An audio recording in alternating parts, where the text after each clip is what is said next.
An ancient stone tablet is discovered, and decoding its secrets could rock a core belief of Christianity. It seems to tell the story of a Messiah who is killed and rises from the dead after 3 days. Sound familiar? But this Messiah may not be Jesus. This is one of the secrets of Christianity being unearthed by investigative journalist Simcha Jakubowicz. From deserts to tombs, from Rome to the Holy Land, Simcha tracks down the truth behind historical myths, long-held beliefs, and some of the greatest biblical stories ever told. This is a photograph of a unique and mysterious 2,000-year-old tablet or stone. This is the Church of the Holy Sepulchre, where Christians come to celebrate and commemorate the resurrection of Jesus 3 days after the crucifixion. This may shake up that. The stone emerged from the antiquities market, and incredibly, the ancient Hebrew text can still, for the most part, be easily read. The key line is this: I, Gabriel, command you, the Prince of Princes, in 3 days, live. Now, that may sound strange to the modern ear, but when I first heard about it, I almost fell off my chair. I mean, we're talking about a 3-day resurrection. If it's referring to Jesus, this bit of archaeology is the earliest archaeological artifact that refers to him. If it predates Jesus, then who is this Christ-like figure that we didn't know about before? Who is this Jesus before Jesus? To decode the stone, we have to figure out, when was it written? Where did it come from? And first, who is this Gabriel mentioned on the stone? In both the Hebrew and Christian Bibles, Gabriel is an angel whose main job is to announce the Messiah. In the Gospels, he's the angel who announces to the Virgin Mary that she will give birth to Jesus. On this stone, Gabriel is not speaking to a woman. Rather, he is talking to a prince of princes, code word in Jesus' time for a Messiah. So the inscription seems to speak of a Messiah who dies and is ordered by the angel Gabriel to rise again after 3 days. Until now, this has been associated only with Jesus. But renowned biblical scholar Israel Knoll, who brought the stone to light, believes that the stone predates Jesus. Here we have, for the first time, an evidence that the belief in the death and resurrection after 3 days of a messianic leader existed even before the time of Jesus. I can already hear some of the objections. What are you saying here, that Jesus was a copycat? And I must say, that's a totally unhistorical way of approaching the issue. If you think that Jesus was influenced by no one, and he knew exactly where he was going, and he landed like an alien from outer space, there's no point looking at any archaeology. But if you put Jesus in his historical context, first century Judea, he was, after all, a first century Jew, then you suddenly have to say, wait a minute, here's a man living in a country under Roman occupation. Clearly he's going to be influenced by people, and he's going to influence people. When it comes to this stone, now known as the Gabriel inscription, Knoll's theory is that Jesus was influenced by someone, since the stone predates Jesus. But does it? The answer depends on whether the inscription was written before the crucifixion. And to find out, Simcha comes to the ancient city of Jaffa in Israel to meet with Robert Deutsch. Deutsch is an epigrapher, a specialist in ancient inscriptions. He's also one of Israel's foremost licensed dealers in antiquities. So he should be able to explain how artifacts like the Gabriel stone are dated. It has here a poster of the inscription. Deutsch is using a full-size paper copy of the stone, prepared by the academics who studied it. The Gabriel inscription is a very important inscription. The text is important. The development of the shape of the letter dates the piece. What do you mean that you can date it from the shape of the letter? It develops like a car. The shape of a car, it was never the same before, and it will never be the same after that. So if you find a car, you can say what year it was. Exactly. This is typology, which is a very, very accurate tool.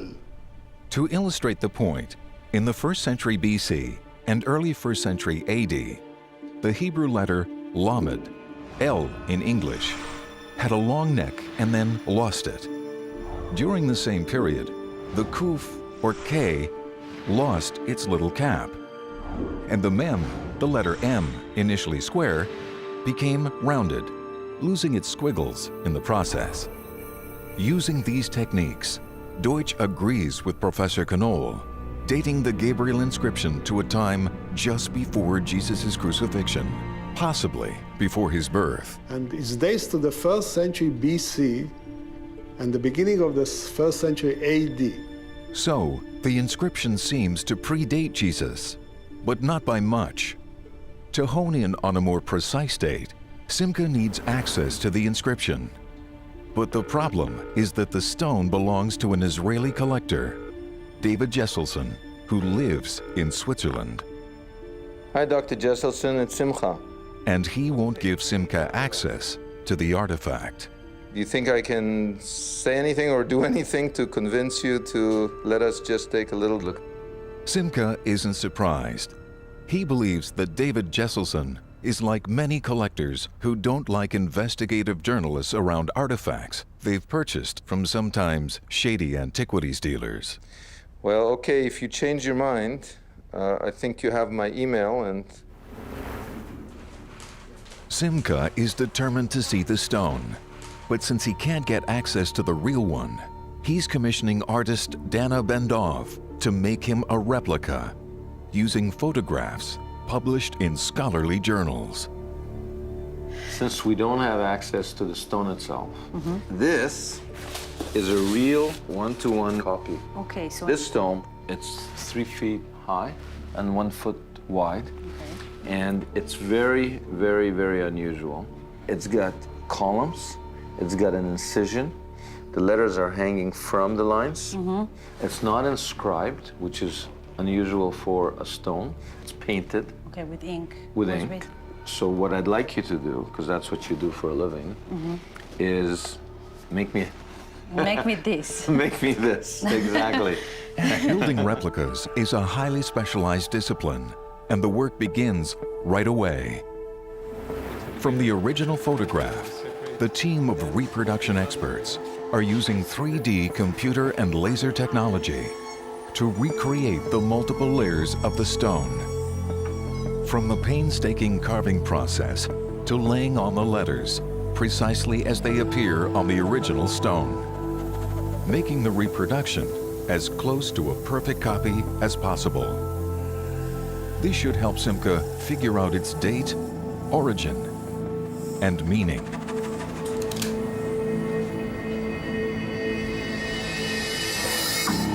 Though some have questioned Knoll's reading, no archaeologists have challenged him. Simca now shows the reproduction to Professor Knoll, who has moved beyond deciphering the text to decoding its earth-shattering message. In 2007, an ancient stone came to the attention of scholars that has the potential of shaking Christianity to its foundations. Dubbed the Gabriel Revelation, the text painted on the stone refers to a Messiah that lives, dies, and is resurrected after 3 days. The writing style, however, seems to suggest a time before Jesus. If the inscription is not referring to Jesus, who is it referring to? Who is this mysterious dying and resurrecting Messiah, and is he the original inspiration for Jesus and his followers? When the stone's existence was first made public, a few scholars, including Israel Knoll, were allowed to study it. Immediately, they recognized it as a genuine artifact. But since the stone is now out of circulation, Simca has brought a replica he commissioned to show Knoll. Does it look like the original?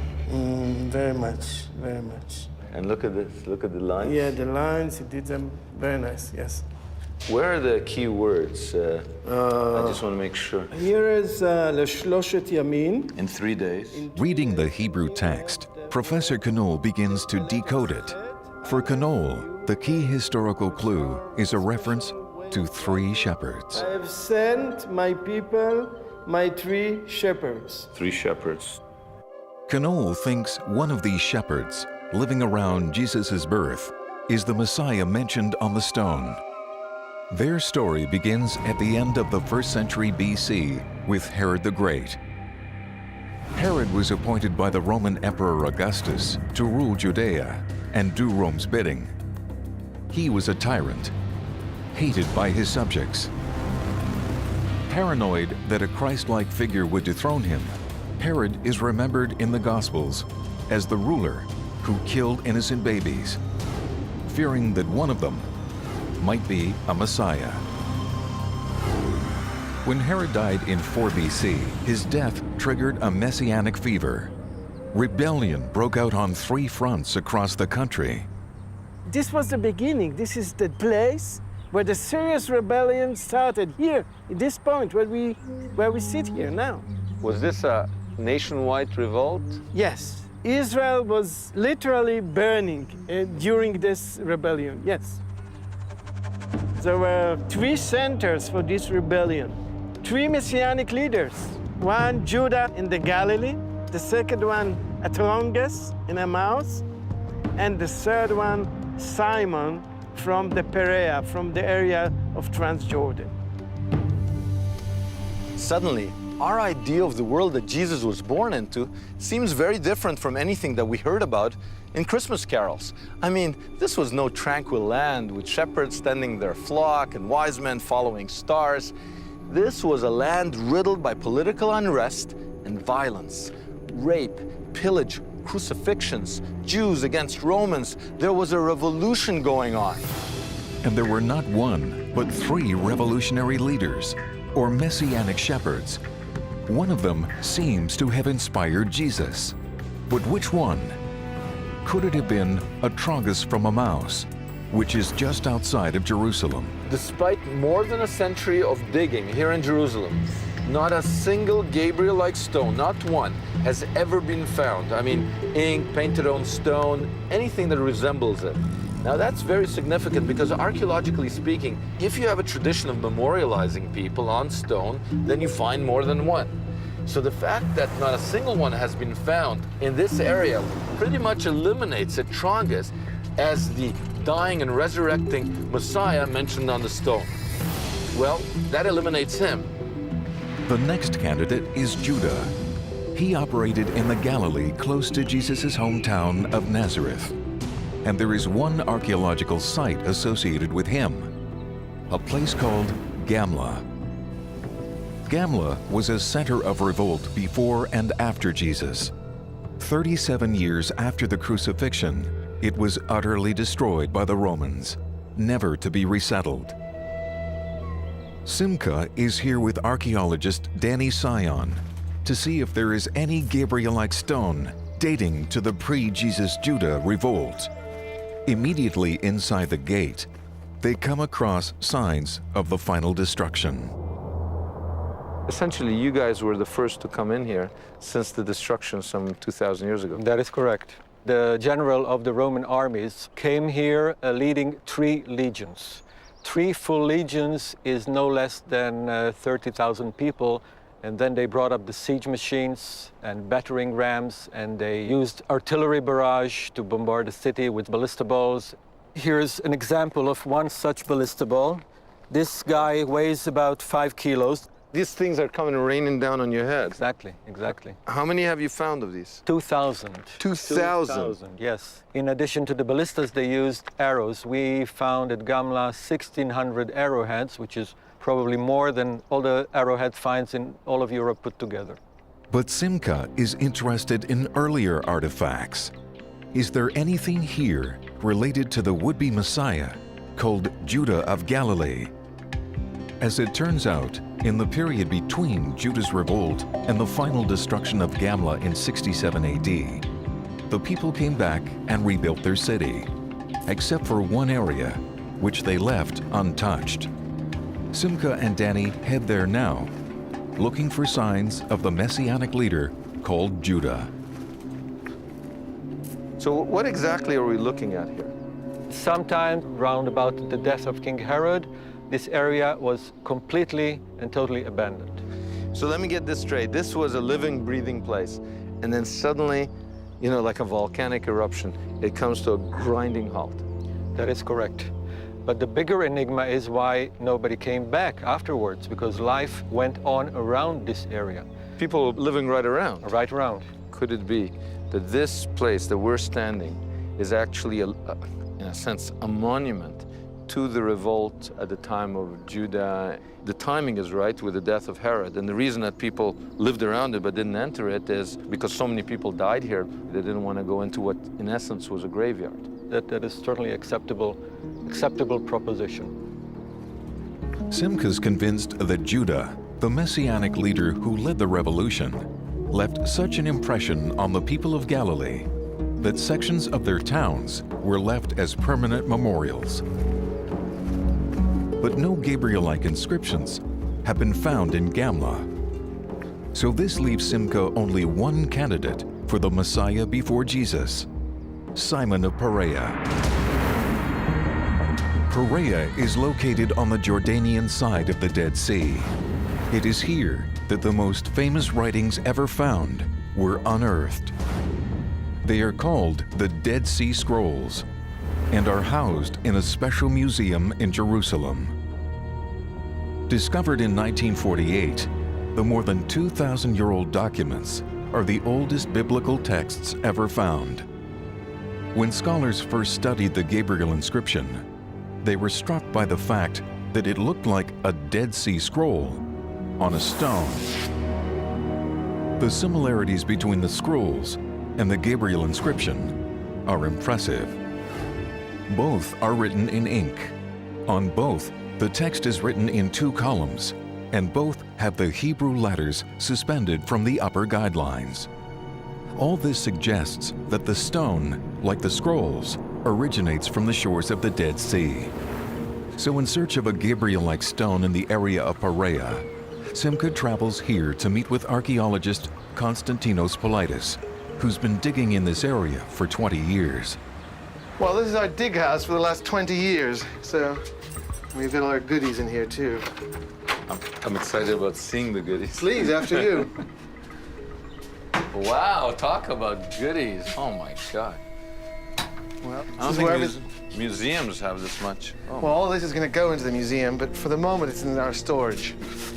Pottery, mosaics, human bodies in the background. Are you serious? Yeah, there's about 50 bodies back there. 50? Maybe more. Yeah, this is really neat. Among the artifacts unearthed by Politis, Simca is struck by ancient Jewish and Christian gravestones, reminiscent of the Gabriel inscription. But these don't have writings. However, Politis has a lot more artifacts in his overflowing archaeological workplace. Well, there's a number of tombstones here. We're running out of space, so we just put them in this bathroom. But, like these, for instance. So what is that? It's a marker above the burial. Simca now understands that Gabriel-like stones can be grave markers. But everything Politis has shown him is inscribed, not painted, and written in Greek. The Gabriel inscription is written in Hebrew. Well, let's see what we've got under here. We've been here for a while, but yeah. Look at that, my goodness. I have dust bunnies under my bed. We can pull out some of them. Let's see. Rough on the back. Yeah, it's a bit. Ah, here you go. That's a Jewish one. Whoa. Very simple. It's faded, but this one is Hebrew. Politis now shows Simca several Gabriel-like Hebrew stones. It's a tradition of writing in paint directly on a stone without engraving, and it seems to be more common amongst the Jewish ones. We're here for a reason, and I think the Gabriel inscription seems to come from this area. We know that in the Dead Sea area, there is this tradition of writing, painting letters on stone. It's not unlikely that the Gabriel inscription could also be coming from this area as opposed to other eastern desert areas. By tracing the stone to Perea, the investigation seems to have linked the dying and resurrecting Messiah with Simon of Perea, the man who may have inspired Jesus. Only a few kilometers from where Paulides has found his Gabriel-like stones is the exact area where Simon began his revolution. We're in an area called, in the land called Perea, which means in Greek, beyond the river, the Jordan River. How does this relate to Simon of Perea? Well, this is the land that he was in, and behind us we have this town of Machaerus, which is where he was living. A Roman, Byzantine, early Christian town, very similar to some of the buildings that have been built here. Same stones that have been reused here, same type of architecture, more or less. So basically, when we talk about Simon of Perea, he might have lived in this village, and he might have lived in a house that looked not much different than this. Oh yes, very much so. When Simon started his campaign, he seized this area first. It's a natural strategic point. So if you start a revolution, this is a good place to start it. It's defended naturally, and you have a very good viewpoint right across the Dead Sea to Judea, so yes. You read in Josephus that Simon of Perea led a revolt, that it was crushed. It's one thing. When you actually see, troughs, mills, houses, when you connect with the everyday life of human existence, to think of how it looked like or felt like when people were killed and sold into slavery and raped and crucified, there's an emotional connection for me. The evidence is mounting that Simon is the Messiah memorialized on the stone, and the man who may have inspired Jesus. But if the Gabriel stone did come from Perea, how did it get to the west? Simca now goes inside an illegal Jordanian antiquities market to find out.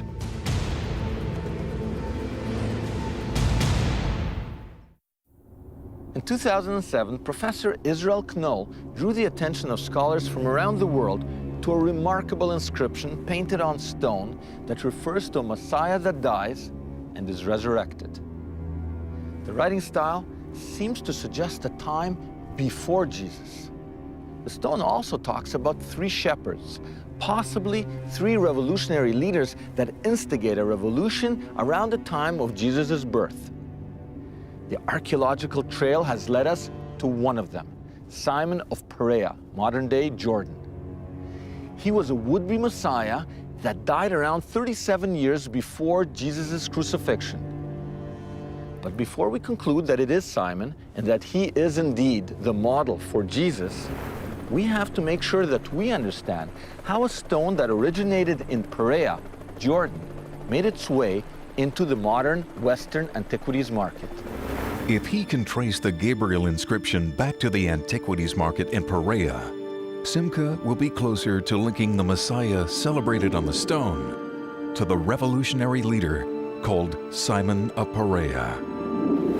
Here we are, we're surrounded by literally hundreds of thousands of robbed out tombs. And if you look at the entire area, the whole hill above us, All those dimples, all those holes in the side of the hill, those are robbed out tombs. looters' tombs. They come at night and they're digging quickly, but that hole could have several tombs underneath there. And it's basically people who live around here. The people are living on top of the cemeteries of that period. Underneath the houses, when they dig the foundations, they found these things. And then when they sell 1 or 2, they see they make some money. They maybe just walk a few hundred yards right here, dig it up and sell some more. Exactly. They get, what, $100? They get whatever they can get. They might get $10 or they might get 1,000, but usually we're talking about small amounts compared to what the middlemen are getting. Because the middleman is the one who sells it to some, gets out of the country. So He gets out of the country illegally. He connects with the art markets in London and Switzerland and New York, and then the price goes up astronomically. How does the market work? If the Gabriel stone was dug up in Jordan, how exactly did it end up in the living room of a collector? For an antiquity to be legally sold, it needs to have been dug up by an archaeologist, and its authenticity needs to be verified. As Simca has discovered, there is a vast underground commerce in illegal antiquities. Looters outnumber archaeologists and regularly dig up ancient artifacts, then sell them to dealers on the black market. How are you? You speak English? Our team now hooks up with one of those dealers. Transactions like this one take place in secret locations, as no one wants to be identified with this kind of illegal business. How much for this? 10,000. After buying artifacts from looters, dealers then sell their wares to collectors and tourists, but the whole thing is illegal. 15,000 GDs. 21,000 US. 20,000. This works for small souvenirs, but what about more significant artifacts like the Gabriel stone, which fetch a substantial price on the illegal market? To find out how the stone might have been smuggled out of Jordan, Simca heads back to Israel to see Shlomo Musayev, the world's leading collector of biblical antiquities. Hi, Shlomo. How are you? Good. How are Nice you? to see you. Nice to see you. Musayev's personal collection rivals some of the most notable museums in the world. These cases hold just a fraction of the thousands of pieces he has purchased. Simca is astonished to discover that Musayev's collection also includes stones like the one Paulides showed him in Jordan, the kind that bear a striking resemblance to the Gabriel inscription. Oh, this is beautiful. Yeah. Painted. Yeah. Yes. You know what's amazing though? They look to be all about the same thickness, and they're rough on the back, Yes, this is the Gabriel is also rough on the back. and it's smoothed out on the front. Yes, this is exactly as the Gabriel one. Musayev's stones come from Perea, once again suggesting that painted Aramaic and Hebrew inscriptions are unique to the region. He bought them from a now deceased dealer named Rahani. But how do dealers get large looted pieces out of Jordan and into buyers' hands? Rehani, I know, 45 years. Let me get this straight. A piece like this, right? Some guy digs it out of the ground. He gets it. He paid off people on the airline. Yes? Yeah. And that's how it got to London. Yeah. And then he comes straight to you. Yeah. Since Rahani was the address for high-end archaeology that originated in Perea, and Musayev knew Rahani for 45 years, Simca decides to take a chance. Okay, so what I want to know is this. Did you ever encounter a piece much bigger, 3 feet high, the one that was recently published? I saw it. It is in Zurich. Rehani showed it to you? Sure, he showed me. Why didn't you buy it? Because he asked me such a big price. How much did he ask for it? $200,000. $200,000. But what would you have been prepared to pay at that time? 150. You would have paid 150,000? Yeah. No more. Simca's now unraveled many of the stone's secrets. The writing style, the archaeology, and the way the stone appeared on the antiquities market all point to Perea as its place of origin. Simca has also discovered that a rebel named Simon came from this area, and that his followers thought he was a Messiah. Israel Knoll believes that he has found strong textual evidence suggesting that Simon's followers were the first to claim that their leader rose from the dead. The argument centers on a word mentioned on the stone that is meaningless to anyone except a biblical scholar. The word is domen, which means dung. But Knoll points out that every biblical reference to domen means one thing only: rotting flesh.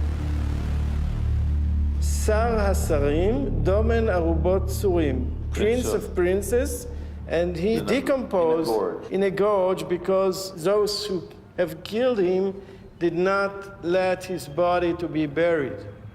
Around the time of Jesus, the story on the stone seems to fit Simon and no one else. Simon's story goes like this. At first, Simon was successful. He defeated a Roman garrison and crowned himself Messiah. The Romans went after him with a vengeance, and they chased Simon into a Perean gully like this one.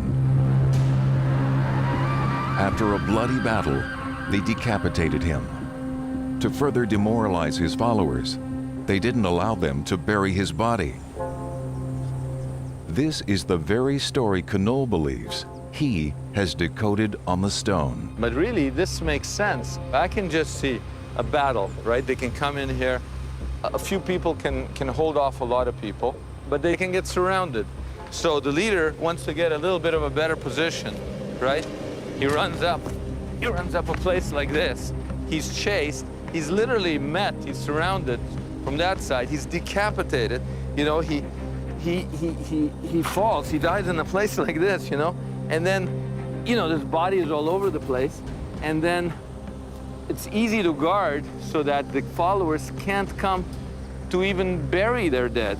Lying down here, decomposing. His body is turned into dung, domen. This word is used several times in the Bible where somebody is not allowed to be buried. His body stays outside and rots, like these animals that we see here. But if Knoll is right, and Simon is the man memorialized on the stone, why would his followers continue to call him a Messiah after his violent death? After all, a Messiah was supposed to defeat his enemies, not be defeated by them. It is at this point that Knoll's detective work becomes most controversial. We've been investigating an ancient Hebrew inscription written around the time of Jesus' birth that tells the story of a Christ-like figure who comes back to life 3 days after he's killed. Our sleuthing has led us to a man called Simon of Perea. Simon's followers believed he was the long prophesied Savior, sent to free them from Roman rule. Every text in the Hebrew Bible that talks about this king is coming, he does two things. He executes justice and righteousness in the land, and then he goes and conquers basically the entire world and brings it all under the rule of God. I mean, this is the Messiah. This is his resume, his job description. Josephus, the Jewish historian, tells us that the reason Herod fortified these desert places is he feared more than anything that a native king might rise in Perea, in Judea, in Galilee, and have some sort of claim to the throne. Now, this is very interesting. What could some peasant, like a Jesus figure, even before Jesus, we've got a number of people that come along. They don't have an army, they don't have power, they don't have the wealth or the influence of Herod. He could order 1,000 troops at any moment to do anything. What they have is this pedigree. If anybody is a descendant of King David and begins to get the religious call to say, I think I'm the one, there's the potential for hundreds of thousands of Jews to flock to this person and make him king. Thousands of people did flock to Simon's side. He was crowned king and declared Messiah, Redeemer. In Greek, he was called Christ. At first, Simon seemed to be a God-chosen winner. He led his followers to victory.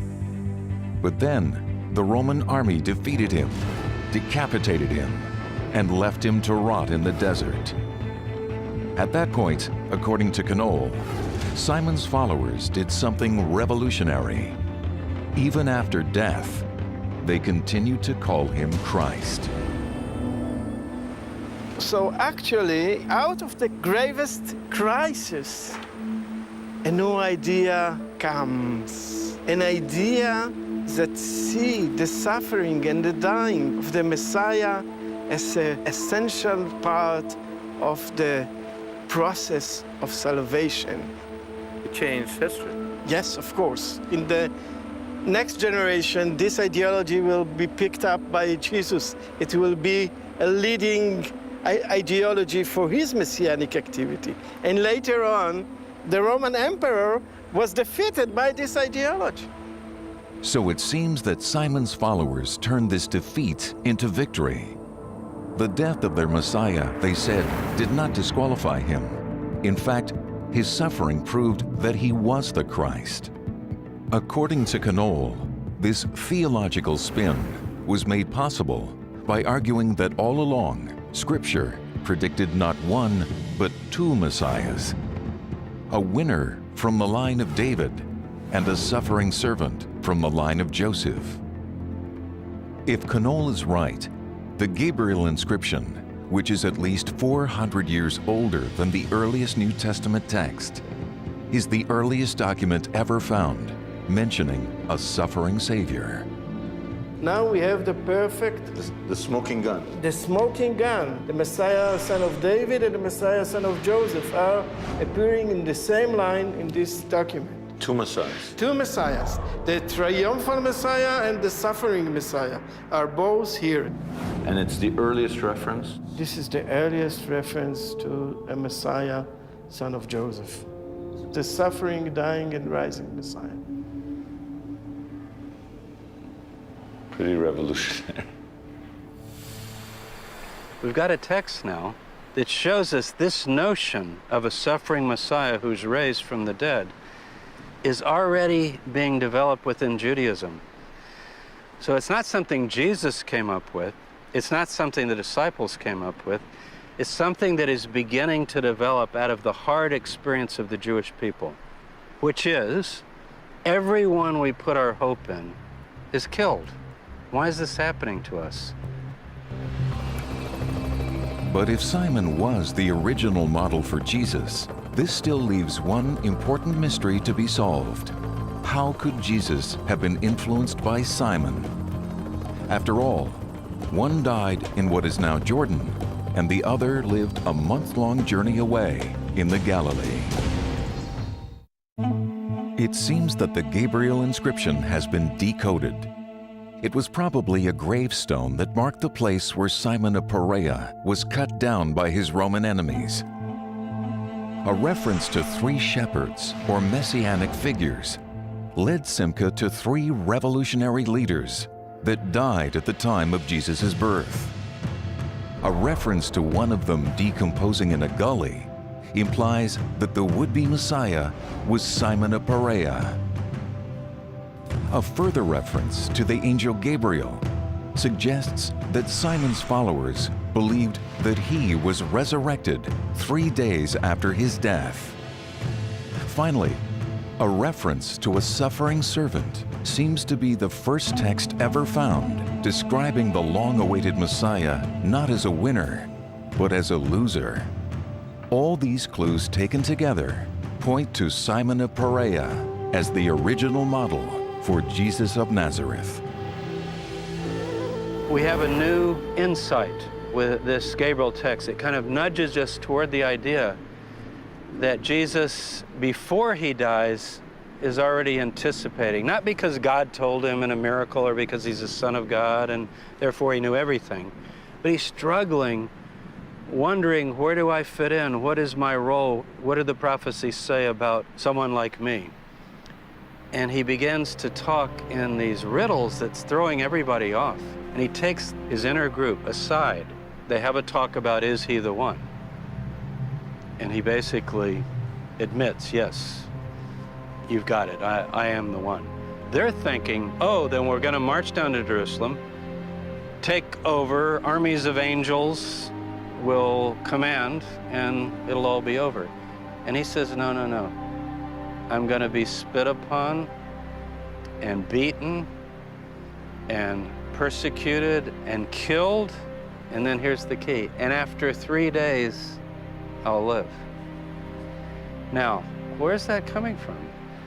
I think it's probably unlikely that he took a little trip to Perea and read our actual stone and thought, oh, that, I'll be like Simon. But what the text tells us is these ideas are in the air. They're being discussed. Where? Out in the wilderness, out by the Dead Sea, out in the place where Messiahs come.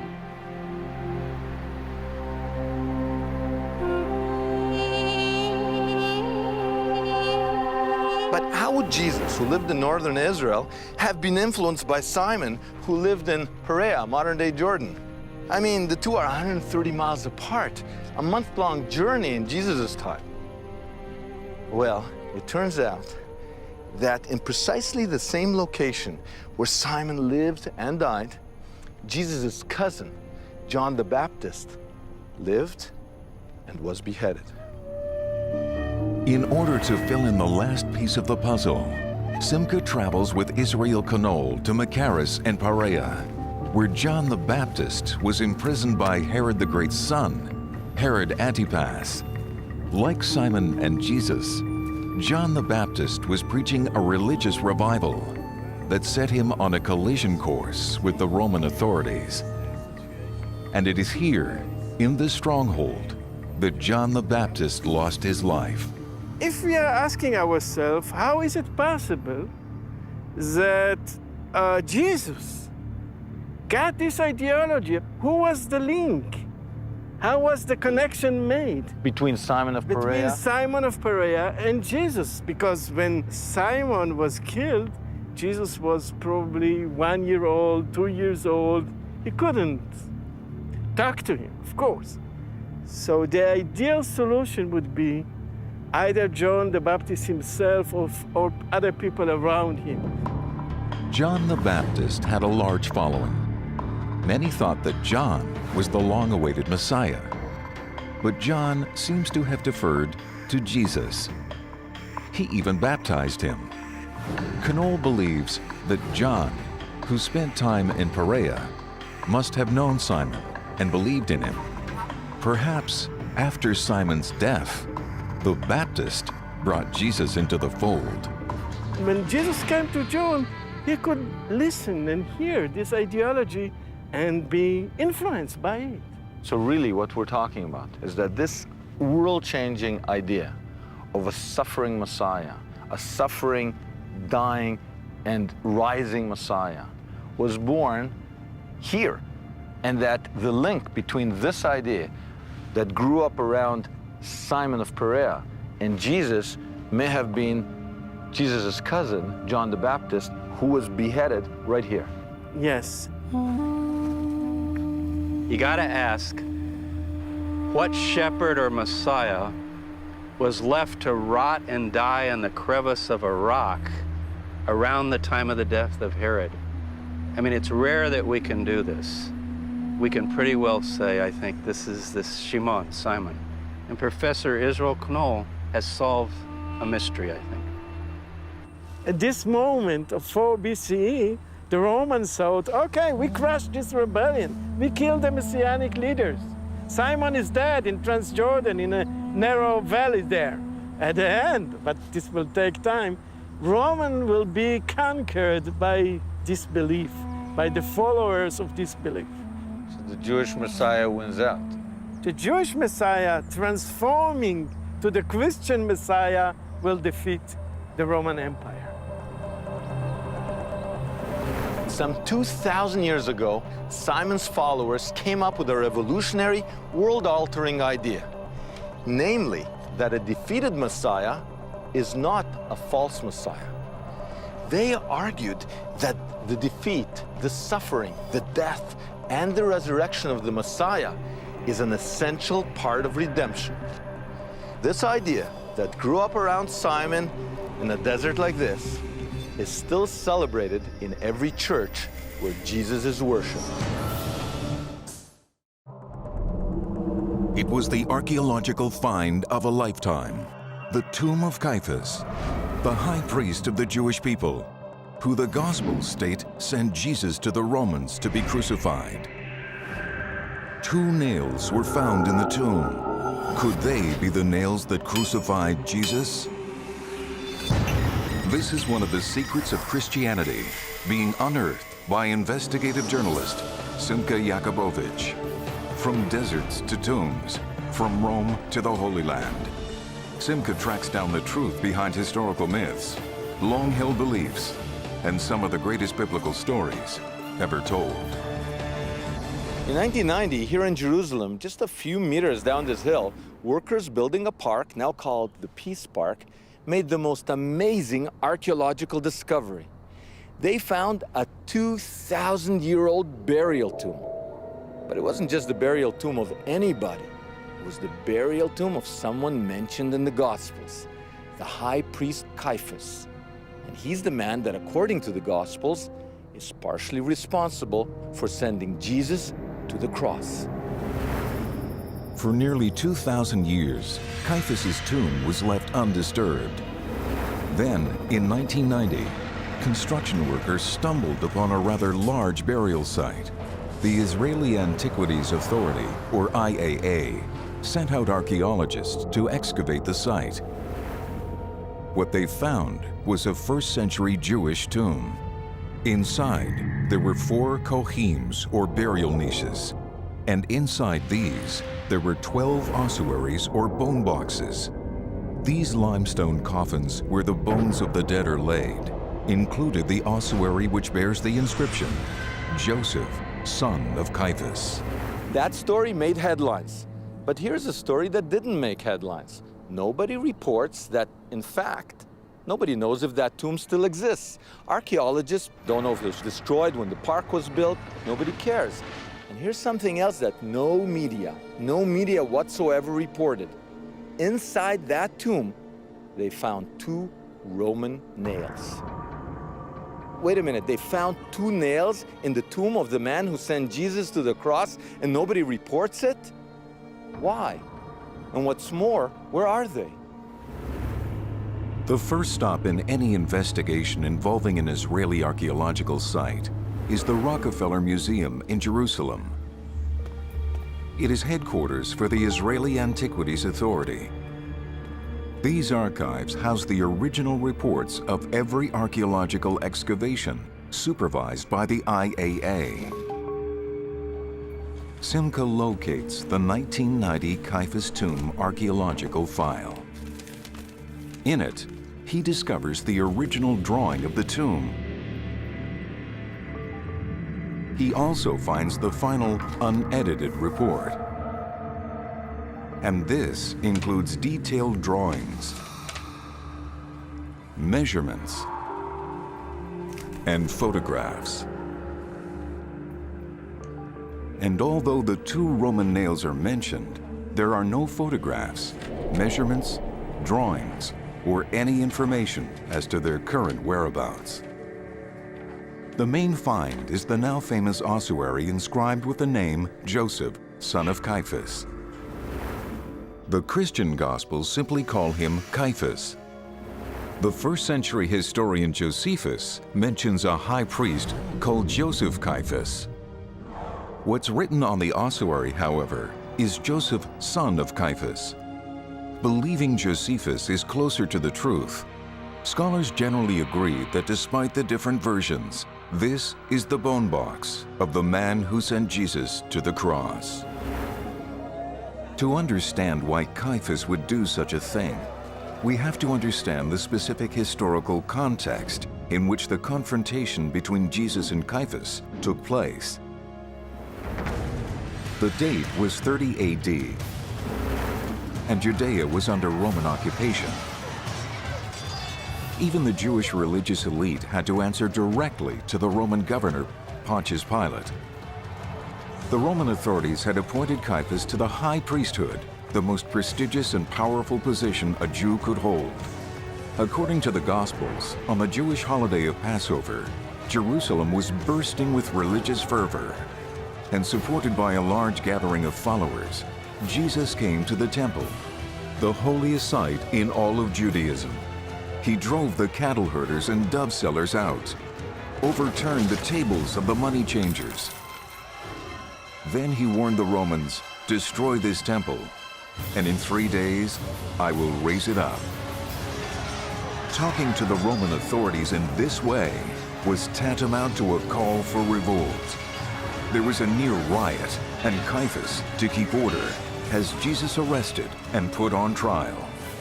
Jesus is hastily convicted of inciting opposition to the Romans and turned over to the Roman governor, Pontius Pilate. The Gospels state that Pilate sends Jesus to the cross and famously washes his hands of the deed. Caiaphas is left to bear the burden. We don't know whether he was or wasn't troubled by the outcome of his decision. This ossuary, which has a archaeological connection with the Gospels, was excavated in the 1990s from the promenade in the southern part of Jerusalem. There is an inscription, you can see it on the side of the ossuary. It mentions Caiaphas. Caiaphas, who was the high priest in the time of Jesus, and Jesus is mentioned to be judged by Caiaphas. The ossuary has been sent around the world, and millions of onlookers have had a chance to view it in person, witnessing up close what scholars believe to be the first ever discovery of a man who came in contact with Jesus. But is it really the ossuary of the man who sent Jesus to the cross? To answer that question, Simca meets with David Mevera, a curator at the Israel Museum. Here's my question. How are you so convinced that this is the Caiaphas? It is a rare name. It's a name that we know from both Jewish sources and from the New Testament. And it is good in dating and timing for that period. And the most elaborate ossuary, very luckily for us, had twice an inscription on it, naming Joseph, son of Caiaphas, the one that we know from the New Testament. So it's definitely the tomb, as all tombs were, of a clan. It's a priestly clan. So the Caiaphas clan were buried in that tomb. Scholars generally agree with Dr. Mevera. Caiaphas is a rare name, and the ossuary is very ornate, befitting a high priest. But what happened to the nails found inside the tomb? A starting point would be to find the location of the tomb itself. In search of the nails of the crucifixion, Simca is on his way to the Peace Park to look for the tomb. He has two clues. First, according to the archaeological report, there should be a playground nearby. But even if he finds the playground, how does he identify the tomb if it's been covered up? The second clue is provided by Jewish religious law. According to this law, before sealing a tomb, the archaeologist must insert a nephesh or pipe for the free flow of spirits that once inhabited the tomb. The nephesh is somewhere in this park, but where? Okay, guys, this is it. At least I hope it's it. There's supposed to be some kind of children's park or something nearby, and we're looking for a green pipe sticking out of the ground. Each one of us grab one of these terraces, and let's find a tomb. Even if they are in the right place, what are the odds that the pipe is still accessible and not overgrown with bushes? But if the pipe and the playground can be found together, then the Caiaphas tomb would be rediscovered. Look, here's the playground. Hey, guys. Found a pipe. Looks like this is our pipe. Just saw another pipe by the playground over there. Looks similar. Another pipe? No, but then there's two tombs, you understand? There seems to be two tombs close to one another. One of them is the Caiaphas tomb. Given that his intention is to put a camera down the pipe to look for the missing Roman nails, Simca has to ascertain whether the pipe is clear or obstructed. Something is blocking it. So we need a GPR, we need a ground penetrating radar. But the good thing is this is pretty The level. pipes indicate that the Caiaphas tomb was not destroyed in 1990 by the people building this park. In the original report, there is a mention of a second tomb found near the Caiaphas tomb. But the ceiling was collapsed, and it was deemed unsafe. Ground-penetrating radar should reveal which tomb is the collapsed one and which is the Caiaphas tomb. So Simca has brought in GPR specialists to help determine whether what lies below the pipe may actually be the Caiaphas tomb. First, they go to the tomb that is farthest from the playground. So it may be quite exciting because then we may have an excavated and an unexcavated tomb. Basically, what I'm hoping is that you and your work can throw some light on it.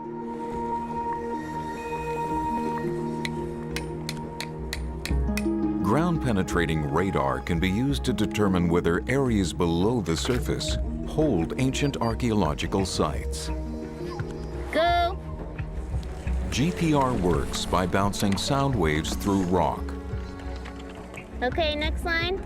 and getting feedback, revealing different densities and open spaces. It looks like there's something there. I have been seeing something around this 1.5 meter depth. It has more potential to being a collapsed cave than being an open cave. The radar shows that the first location seems to correspond to the information pertaining to the collapsed tomb, not the Caiaphas tomb. I think that we should pack up and move. Okay.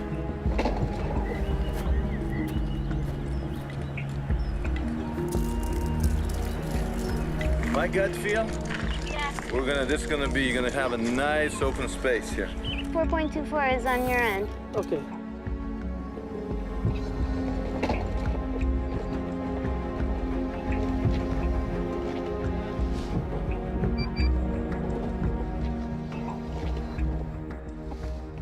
See there? We have something here. That's great, that's great, that's great. All right. Okay, we've got a tomb. Hello, Felix? We've located the tomb. Could it be that the nails are still down in the tomb of the man who sent Jesus to the cross? The only tomb ever discovered that scholars generally agree belongs to someone mentioned in the Gospels was found in Jerusalem in 1990. It was the tomb of Caiaphas, the Jewish high priest, that according to the Gospels turned Jesus over to the Roman authorities, who then crucified him. Although Caiaphas's ossuary or bone box was put on display, the tomb itself was covered over. More than that, 2 Roman nails found in the tomb disappeared. They were not sketched, photographed, measured, or archived. Could it be that they were the nails that were used to crucify Jesus? Is it possible that Caiaphas kept them as some kind of morbid souvenir of the most infamous execution in history? Although we know that tens of thousands of people were crucified, the fact is that there exists only one archaeological artifact attesting to this gruesome practice. It was found in 1970 here in Jerusalem. The artifact is a crucified heel, now being kept in a lab at Tel Aviv University. When it was found, it made international headlines. Scholars went out of their way to say that the crucified heel did not belong to Jesus, but rather to a man called Jonathan, who lived around Jesus' lifetime. The heel has never been exhibited in public due to religious sensibilities. Nonetheless, Professor Hershkovitz agrees to show it to Simca. This is the original. This is the only evidence we have for crucifixion. In the world? In the world.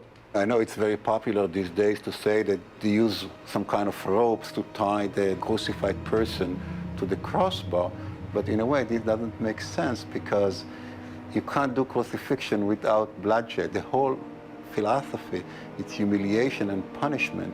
I myself, I disregard the story of ropes. You know, for crucifixion, I think they were using nails. They were using probably short nails for the palm of the hand and longer nails for the heel bone. Classic Jesus painting one going through the hand is more accurate. I believe so. According to Professor Hershkovitz, we learn from the crucified heel bone that there were at least 4 crucifixion nails used, 2 on the heels on either side of the upright post, and at least 1 or 2 on each hand. And we now know from the heel bone that nails had to be at least 12 centimeters long for the heels, but we still don't know how big the hand nails had to be. Now that Simca knows what a crucifixion nail looks like, he heads back to the Rockefeller Museum. Archaeology is all about context and clusters of artifacts. If Simca is ever going to figure out the mystery of the missing nails from the Caiaphas tomb, and whether they might be the nails of the crucifixion, he has to find out what other artifacts were found with the nails. And here, there is no lack of detailed information. Including the nails, the report lists 5 items. All of them have to do with the afterlife. The first find mentioned is an oil lamp. Oil lamps were used to commemorate the dead. The second artifact is a glass perfume bottle. These expensive bottles were associated with women. Unlike today, each woman had her own perfume mixture. So it is likely that the scent of a woman was associated with her soul. After all, perfume is associated with scent, and scent, in Jewish tradition, is associated with the afterlife. The next item is the most surprising. One would not expect to find it in the tomb of a Jewish high priest. It is a Roman coin found in the skull of a woman buried in the tomb. A coin in the skull is common to pagan burials, not Jewish ones. Coins were placed under the tongue of the deceased so that the soul of the dead could pay the boatman when crossing the mythical river Styx in Hades. After the flesh rotted, the coin fell into the skull. The presence of the coin in the skull shows that this family of Jewish high priests were influenced by Roman burial practices. So the coin was also associated with the afterlife. And then there were the nails. What possible connection could they have with the afterlife? As it turns out, in first century Judaism, only one type of nail was associated with the afterlife: nails used in crucifixion. They were considered to be a powerful talisman, protecting their owner in this life and the next. Taken together, the ossuary, the lamp, the glass bottle, and the coin all tell the same story: an obsession with the afterlife. It seems the only reason that nails would be part of this cluster is that they were used to crucify someone. And since Caiaphas is associated with only one crucifixion, could they be the nails that were driven into Jesus? You're excavating Caiaphas's tomb. You find iron nails. You think, nails. You know, you could say, look, crucifying Jesus was a small event in Caiaphas's life. He's the priest. He has many things to do. Jesus was not important. He's important to us, but to him, he was just one more guy he got rid of. I don't think that's the case. He might not have known the day it happened, this is going to become the biggest thing in my life. This is going to haunt me to my grave. But I think by the time he died, that act was major. So if there were crucifixion nails in the Caiaphas tomb, I don't think most of us would say, oh, well, this is just a coincidence. It's a little indication of something much bigger. To see if the nails were left in the Caiaphas tomb, Simcha is attempting to lower cameras into the so-called soul pipe. But the soul pipe over the Caiaphas tomb is blocked. Now that the GPR has shown Simcha where the Caiaphas tomb is, Simcha has to get around the blockage of the pipe. So he calls a pipe expert, namely a plumber. Because there is an elbow at the top of the pipe, Ezra the plumber can't get his equipment down. So he elects to cut a hole in the side of the pipe, just above ground level, which can later be welded shut. It looks like there's just garbage on it.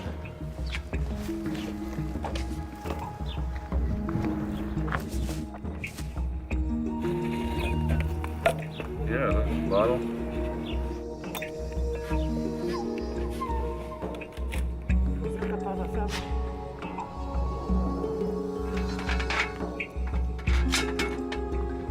With the obstruction gone, Simcha might be able to lower a camera down the soul pipe and into the Caiaphas tomb, hopefully revealing the missing nails. That's good, it looks clear. I see the curve, it looks empty, I didn't expect it. Simcha now gathers his team that includes experts at working robotic cameras. After due preparation, they're finally ready to put a camera down the pipe. Bill Tarrant is one of these experts. All right, so go for it. All right, we're gonna go for it. His high-resolution camera, once lowered into the tomb, may detect the nails if they're still there. Okay, there we go. So hopefully you'll have beautiful images for me. Okay. through one pipe. There's the other part of the pipe. With these clear, high-resolution images from the camera, are Simca and his team on the verge of finding the nails of the crucifixion? Simca is investigating a first-century Jerusalem burial tomb, identified as the last resting place of the high priest Caiaphas, who sent Jesus to the cross.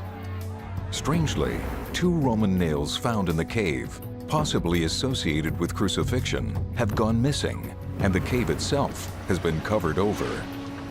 Simca has located the tomb and a pipe that leads into it.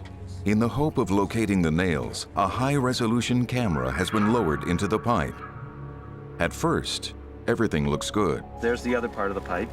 Sitting at the elbow, the camera can now see into the second pipe. I'm zooming in. Unfortunately, spikes used to secure the joints of the pipe prevent the camera from traveling further. Simca now has to call for a smaller, more flexible camera, but it has to come from another town, so everything has been put on hold. Okay, coffee break. Okay. Ignored by the majority of scholars is the fact that there wasn't one, but 2 ossuaries with the Caiaphas inscription found in the tomb. A simple ossuary bearing the name Caiaphas, and an ostentatious ossuary bearing the name Joseph, son of Caiaphas. The first-century historian Josephus mentions a high priest, Joseph Caiaphas. This is taken by scholars to be one and the same as the Joseph, son of Caiaphas, buried in the fancy ossuary. So, they have identified this ossuary with the Jewish high priest from the time of Jesus. But the Gospels do not call the high priest who sent Jesus to the cross Joseph Caiaphas or Joseph, son of Caiaphas. They simply called that high priest Caiaphas.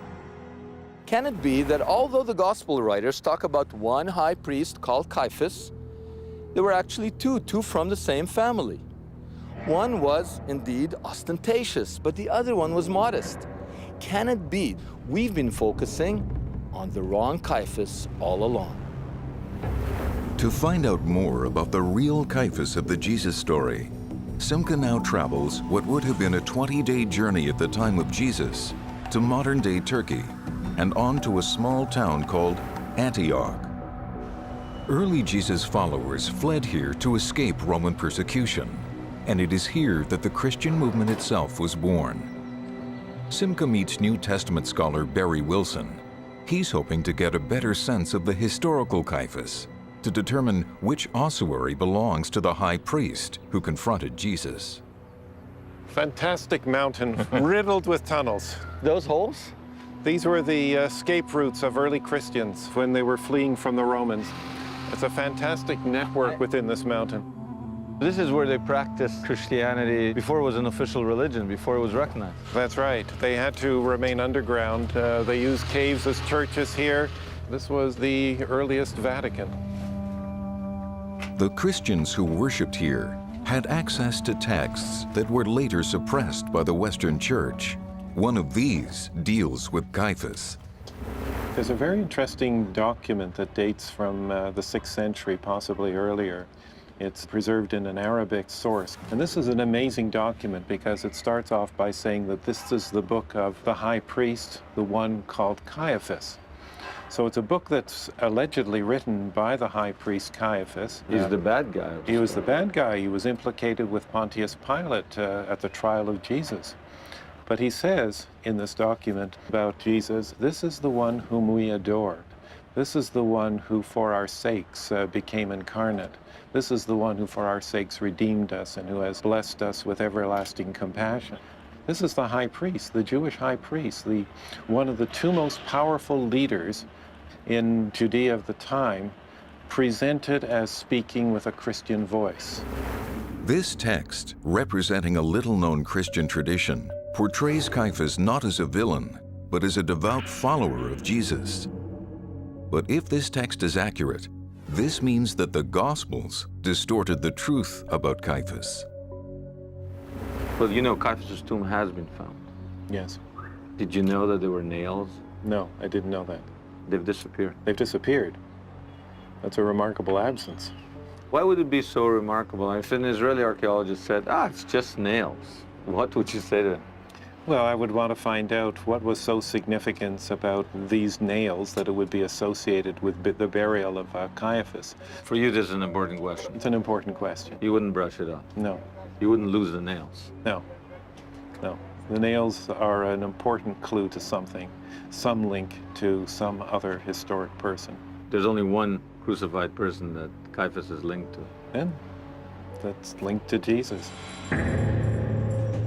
Armed with the knowledge that there is an alternative Christian tradition depicting Caiaphas as a good guy, and knowing that in the Caiaphas tomb a modest ossuary was found, Simcha now heads back to Jerusalem to see what more he can learn about the real Caiaphas. Historian Dr. Helen Bond has spent much of her career examining the life of this prominent high priest. In her writings, she argues that the Gospel's portrayal of Caiaphas is historically inaccurate. She now takes Simcha to a church, which according to Christian tradition, is built where Caiaphas once lived. Since Caiaphas was also a judge, one would expect to find holding cells under his home, and indeed, that's precisely what archaeologists have found here. Jesus could have been held right here the night he was arrested. The Gospels tend to caricature the high priest. He's shown as jealous of Jesus, he's completely corrupt. The whole trial narrative in Mark's Gospel, for example, is a kangaroo court. It's a terrible picture of a Jewish high priest that comes over. It's a long way from historical accuracy. And the reason for that, I think, is that all of the Gospels are written at the end of the first century, at a time when Christians and Jews are starting to go their separate ways. And so in a way, Caiaphas is sort of a victim of this. He becomes caught up in all of this negativity and portrayed in a very negative way. And I think Caiaphas has suffered because of that. There's nobody particularly interested in rehabilitating him. So what if Caiaphas never meant for Jesus to be crucified, merely arrested? What if, as the alternative Caiaphas tradition suggests, he became a follower rather than a persecutor of Jesus? Perhaps by re-examining the limestone coffins, Simcha will be able to determine which Caiaphas is the one who confronted Jesus. We have now located Caiaphas' tomb by identifying a pipe that leads into it. Maybe by re-examining the ossuaries that came from that tomb, we will be able to determine whether Caiaphas is really the bad guy of the Gospels or whether he was a good guy who took 2 of the crucifixion nails with him to the grave. To analyze and compare the 2 ossuaries, Simcha has come to the Israel Museum, where both are currently stored. He's first shown the famous ossuary scholars believe once held the bones of the historic Caiaphas. Remarkably, after 2,000 years, it's in unbelievably good shape. Look at this. I've seen a lot of ossuaries, and this is the most beautiful I've ever seen. Yeah, it is one of the most beautiful I've ever seen. Yeah, look how elaborate. Many of the fancier ossuaries are decorated with what scholars call rosettes. Although their exact meaning is not known, many scholars dismiss the design as merely decorative, an ostentatious display of wealth and status. Simcha now examines the famous inscription. See, this is what we couldn't see when it was on the shelf. It's so clear. It's Joseph, son of, Aramaic, Bar Caiaphas. There it is. The evidence seems to support the argument that this ossuary held the bones of the historic Caiaphas. But Simcha is now shown the second, more modest Caiaphas ossuary. The amazing thing about this one is that this one actually is more consistent with what it says in the Gospels. Because there it doesn't say Joseph, son of Caiaphas, it just says Caiaphas. Incredibly, it is this inscription, which just states Caiaphas, that matches the Gospels. Scholars have ignored it because they prefer first-century historian Josephus as a source, and they are dazzled by the fancy ossuary. but it is the name inscribed on this simple ossuary that is more consistent with the Gospels. It's beautiful and it's modest, and this one is consistent not with the bad guy Caiaphas, but with the good guy Caiaphas. This second Caiaphas ossuary also has rosettes, though clearly less elaborate. Still, they are consistent with the status of a high priest. Intriguingly, there's also an enigmatic symbol between the two rosettes, which has never been decoded. It shows 5 temple-like steps supporting a pillar, with 7 cornices, and between the cornices, 6 arrows pointing heavenward. It definitely has here symbolism. It has several steps leading up and with arrows pointing heavenward. As early as the 1st century, the pillar becomes a symbol for Jesus of Nazareth and the emerging church. Later, it even makes an appearance in the heart of the Vatican, in Michelangelo's painting in the Sistine Chapel. But there is yet one more curious element to the exterior design. 2 seemingly insignificant circular patterns, one on each side of the face of the ossuary. Interestingly, they are not positioned at the 4 corners of the ossuary's facade, as you would expect from something simply ornamental. Instead, there are only 2 of them, and they appear on either side of the pillar. According to the authoritative Rachmani catalog of ossuaries, the circles represent 2 nail heads. Simca is taken aback by his discovery and realizes that he doesn't know where in the tomb the missing Roman nails were found. Were they found somewhere close to the ostentatious ossuary, or were they found closer to the more modest ossuary? Looking at the initial field report written at the tomb's discovery, the evidence is inconclusive. 1 nail was found outside the fancy Caiaphas ossuary. Incredibly, the other was found inside an ossuary. But strangely, that ossuary is not identified. Why? Could it be that it was the plain Caiaphas ossuary? What do you make of a nail in an ossuary? At all sites, anywhere in Jerusalem, I've dug right here in Jerusalem, we find 10 nails a day. But we're not in a Jewish tomb. We're in a residential area like this. I'm sure many nails were found right behind me when this was excavated.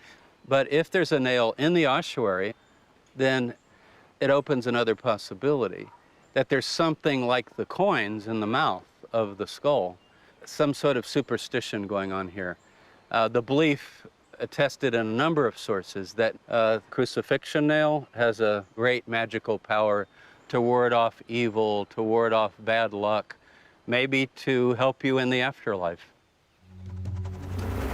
Can it be that it is the simple ossuary that belonged to the high priest, and that the secret of the tomb is that Caiaphas took Jesus' nails with him to the grave?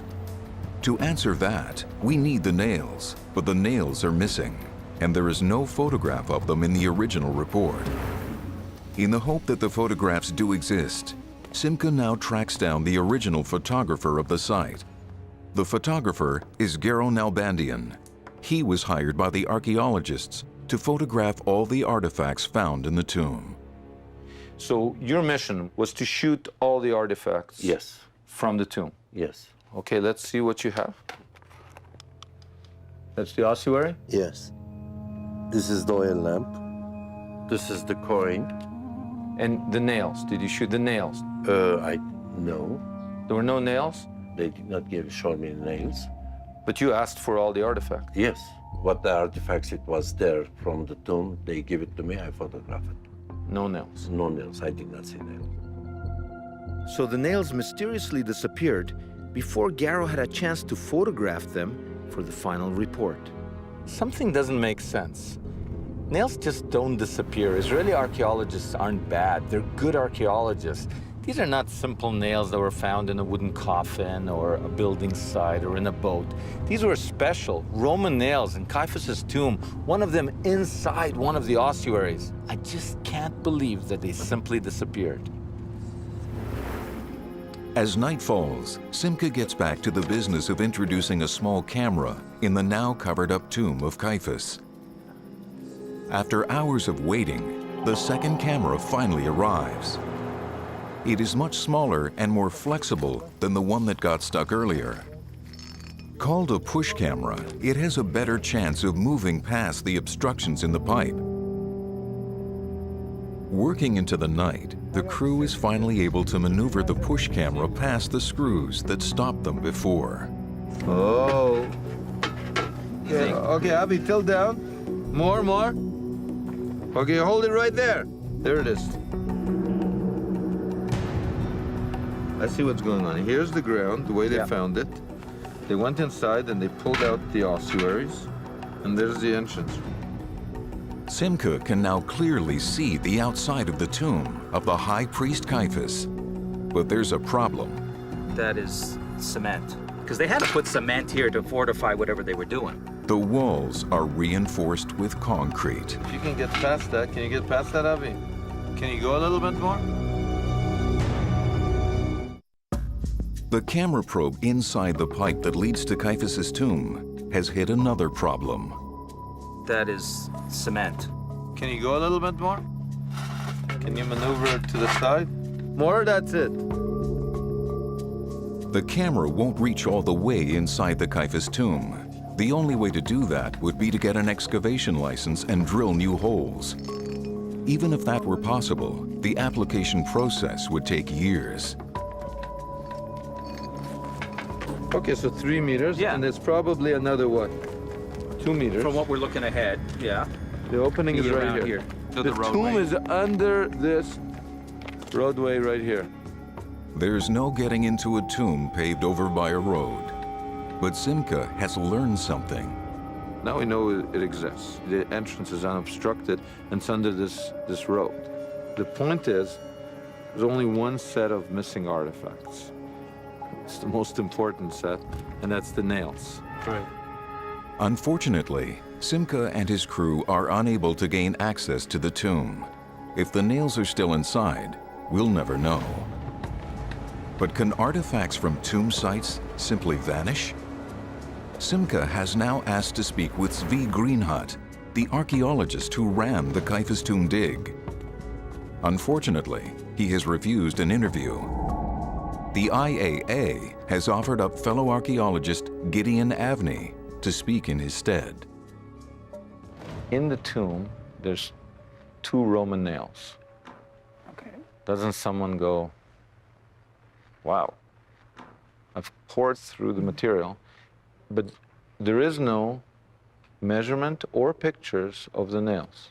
You have to realize, in this country every year you have 300 excavations. The number of artifacts found in these excavations goes to tens of millions. And minor elements, like nails, either they were lost in the stage of processing or storage, or they were mixed with some other context. I'm representing this government institution. There was a question asked about this nail. We checked all the records relevant to this tomb, and we discovered that we don't have the nails. Nails can be either lost or found their way into some other registry or whatever. When you said it could be lost or find itself in some other registry, you mean like not really lost, but internally misfiled in a way? It's a possibility. Meaning it could be sitting in some lab or a shelf? Maybe. Gideon Avni has made me think. Maybe the nails have been under our noses the whole time. If my hunch is right, and the Israeli archaeologists who were involved in the Caiaphas tomb suspected that the Roman nails found there had something to do with crucifixion, maybe they send them to Professor Herskovic's lab at Tel Aviv University. Now, he's a forensic anthropologist. He deals with bone, not nails. But crucifixion is where bone meets nail. So maybe someone sent the nails there. Maybe that's the right address for our investigation. We've been tracking 2 nails that went missing. The Antiquities Authority, they say it's probably misplaced. Did you ever get 2 nails together? Yes, we have 2 nails together. Yes, sure. From Jerusalem? From Jerusalem. Can we go? Can we go look? Sure, absolutely. So these are the nails? Yes, these are the 2 nails from Jerusalem that arrived to the lab more than 15 years ago from the Second Temple period. Could it be 18 years ago? Yeah, could be. It's the only example of two nails arriving together. Yes. The fact that they're bent this way, would this be consistent with crucifixion? It could be. Why would they bend the nail? If you put a nail through the palm of the hand, you can easily free the hand. But if you put a nail through the palm of the hand and then you stick it to the wood, by actually bending the nail, the palm of the hand are attached firmly to the crossbar. So the fact they're bent is more consistent with crucifixion than if you saw them straight? Yes, I would say so. The Caiaphas nails were found in a specific chemical setting. One was outside the limestone ossuaries, and one was inside an ossuary. If these are the Caiaphas nails, one should have a heavy limestone deposit collected from inside the ossuary, and one should be limestone-free, since it was found outside the ossuaries. Incredibly, that's just what Professor Herskovits finds. One doesn't have limestone on it, but the other one does. So what do you see? There are remnants of lime on the nail, you know, limestone. Most ossuaries are made of limestone. Furthermore, Professor Herskovits finds that the heads of the nails are similar to the only crucifixion nail found anywhere, which is also in Professor Herskovits' lab. So it seems that these are the missing nails. The nails which may have come from Jesus' cross. Why is nobody as excited as I am? You know, crucifixion is a very sensitive issue from the religious point of view. I believe that most people prefer to leave it aside. So it seems that religious sensitivities, not science, dictated policy towards these nails. If Caiaphas kept the nails of Jesus for whatever reasons, he felt bad, he felt it would have healing powers, he felt that this shows he has power over him, whatever, this could be the nails of the crucifixion. Here on the campus of Tel Aviv University, our investigation is complete. The fact is that the world may be looking at the wrong Caiaphas ossuary. The man buried in the modest one may be the high priest who faced Jesus at his trial. Furthermore, I think we've made the strongest archaeological argument ever that two of the nails used in the crucifixion have been found. Hidden in the pages of the Christian Bible are clues to a mysterious sea voyage.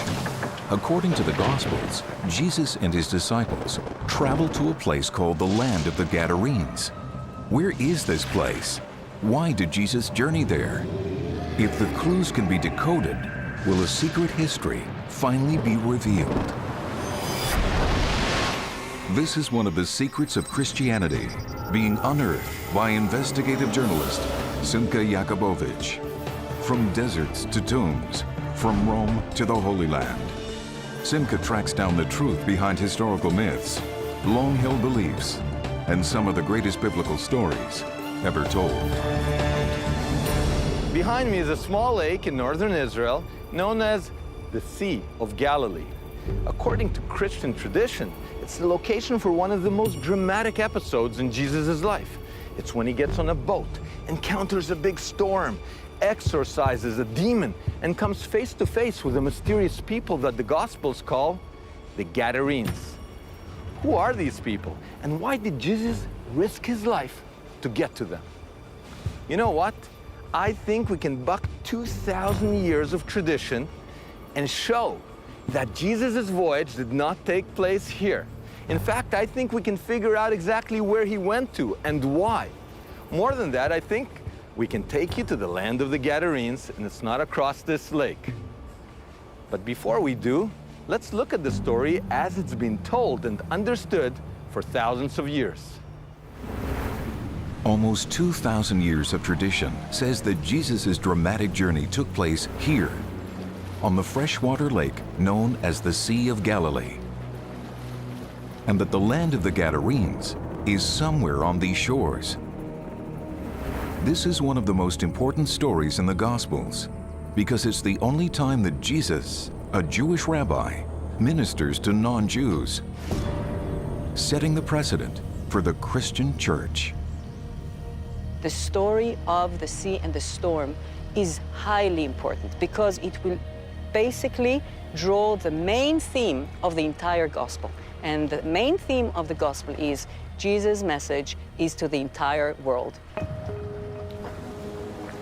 Although the Gospels never name the body of water that Jesus crossed, they do lay out a set of very clear clues as to his destination. The Gospel of Matthew records that Jesus traveled with the 12 disciples, and there arose a great tempest in the sea. But surprisingly, Jesus was fast asleep, and the ship was covered with waves. Taking the Gospels at their word, is there evidence here on the Sea of Galilee of ships from the time of Jesus large enough to sleep in through a storm? Luckily, there is a boat that can be examined. It was discovered in 1986 on the shores of the lake. Tests show that the ancient fishing boat dates to 2,000 years ago, the time of Jesus. Pilgrims travel from around the world to see this astonishing discovery, which has become known as the Jesus boat. From the beginning, we knew that we were working with something very special here. So it dates to? The times of Jesus, yeah. You can never prove that Jesus was on it or even saw it. There were about 600 boats working in this lake at that time. It's enough, it's from that time, from that place, it's the only one. And this is how they look like. Archaeologists agree that this was the largest class of boat to sail the tiny Galilee. But a ride in a replica makes the holes in the story obvious. If the voyage took place here, Jesus, all of his disciples, and maybe even a crew would have had to squeeze onto this relatively small boat. And the Gospels are unequivocal.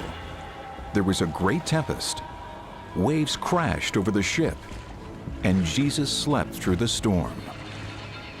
So is this a good ship to go sleeping in? You can sleep in it, but not in a storm. The waves are coming over it and they're swamping the boat, and you can be sleeping on nets, but you will be thrown around by the waves. It's the worst place in the boat. It's the place that jumps, you know, left to right, up and down. Ropes are flying and the sailors are panicking. Panicking and make noise and everything, and people are shouting and panic. If the boat doesn't match the one described in the story, the storm is even more mystifying. The Christian Bible clearly describes a powerful tempest that swamps Jesus' boat. This lake doesn't produce storms like the one described in the Gospels. Also, when there are the occasional storms, you're never more than 15 minutes from the shore, hardly the stuff to panic experienced fishermen like Jesus' disciples. After all, according to the Gospels, at least 4 of the 12 were professional fishermen. Neither the boat, the storm, nor the description of Jesus sleeping through the powerful tempest fit this location. But what about the other clues mentioned in the Gospels? Do any of them fit the Sea of Galilee? The Gospel of Mark says that Jesus traveled across the water to the land of the Gadarenes. And directly on the shore was a necropolis, or city of the dead. Living among the tombs of that necropolis was a possessed man, or demonic. Jesus exorcises the demons from the possessed man, sending them into a herd of 2,000 pigs. The swine immediately plunge off the cliffs into the sea and drown. If this story really took place on the Sea of Galilee, where is the necropolis? Where are the tombs, the pigs, and the land of the Gadarenes? Around the lake, pilgrims point to 3 candidates for Jesus' destination. From his base in Capernaum, they say Jesus would have sailed east, so the first candidate for the land of the Gadarenes is a place that is today called Cursi. Less than 9 kilometers from Capernaum, it's the largest ancient port on the Sea of Galilee. Is this the land of the Gadarenes, where the miracle of the exorcism of the possessed man took place? Strengthening Cursi's claim is the fact that 400 years after Jesus, Christians built a monastery here, marking the spot where they believed Jesus landed. What convinces you that, historically speaking, that actually it is the place where Jesus sailed to? The thing that sells it for us is we take the New Testament seriously. Jesus came in a boat. This is the only place you can come to by boat across the lake. And so... by process of elimination. That's it. And the fact that this church was built tells us that this miracle happened somewhere around here. Except that they may have done what you just did, come here and say, well, couldn't have been there, couldn't have been there. It says cliff, by golly, there's a cliff. Yeah. And decided it that way. I'm absolutely convinced that happened. Pilgrims found a port and a couple of 50-meter-high cliffs set back from the shore and decided that this must be the land of the Gadarenes. Looking at the cliffs, they saw a few caves, and they decided these had to be the tombs mentioned in the Gospels. One of these has been designated the tomb of the demonic since the 5th century. What leads you to think that there's even a tomb here? We know that in the 1st century, caves were used for burial. And here we have a large cave, and there's some others here in the area. So that leads us to believe that these were areas were used for tombs, and believed to be the tomb in which the demoniac would have lived. Why do we think that? Just because there's a cave? There's no necropolis here. It's just the caves are our best example of... One cave? This was the largest, and usually you'll take the largest and say that's the cave. In fact, ongoing excavations show no evidence of a tomb or a necropolis here. And there's one last problem with the checklist. A large herd of pigs hardly seems plausible in a Jewish country. Let me ask you, have you found pig bones here? You know, I don't think we have. We found every other kind of bone, just about. But you found no ancient pig bones? No, not that I know of. Because of all this, even the early pilgrims weren't fully satisfied with this location, so they kept looking.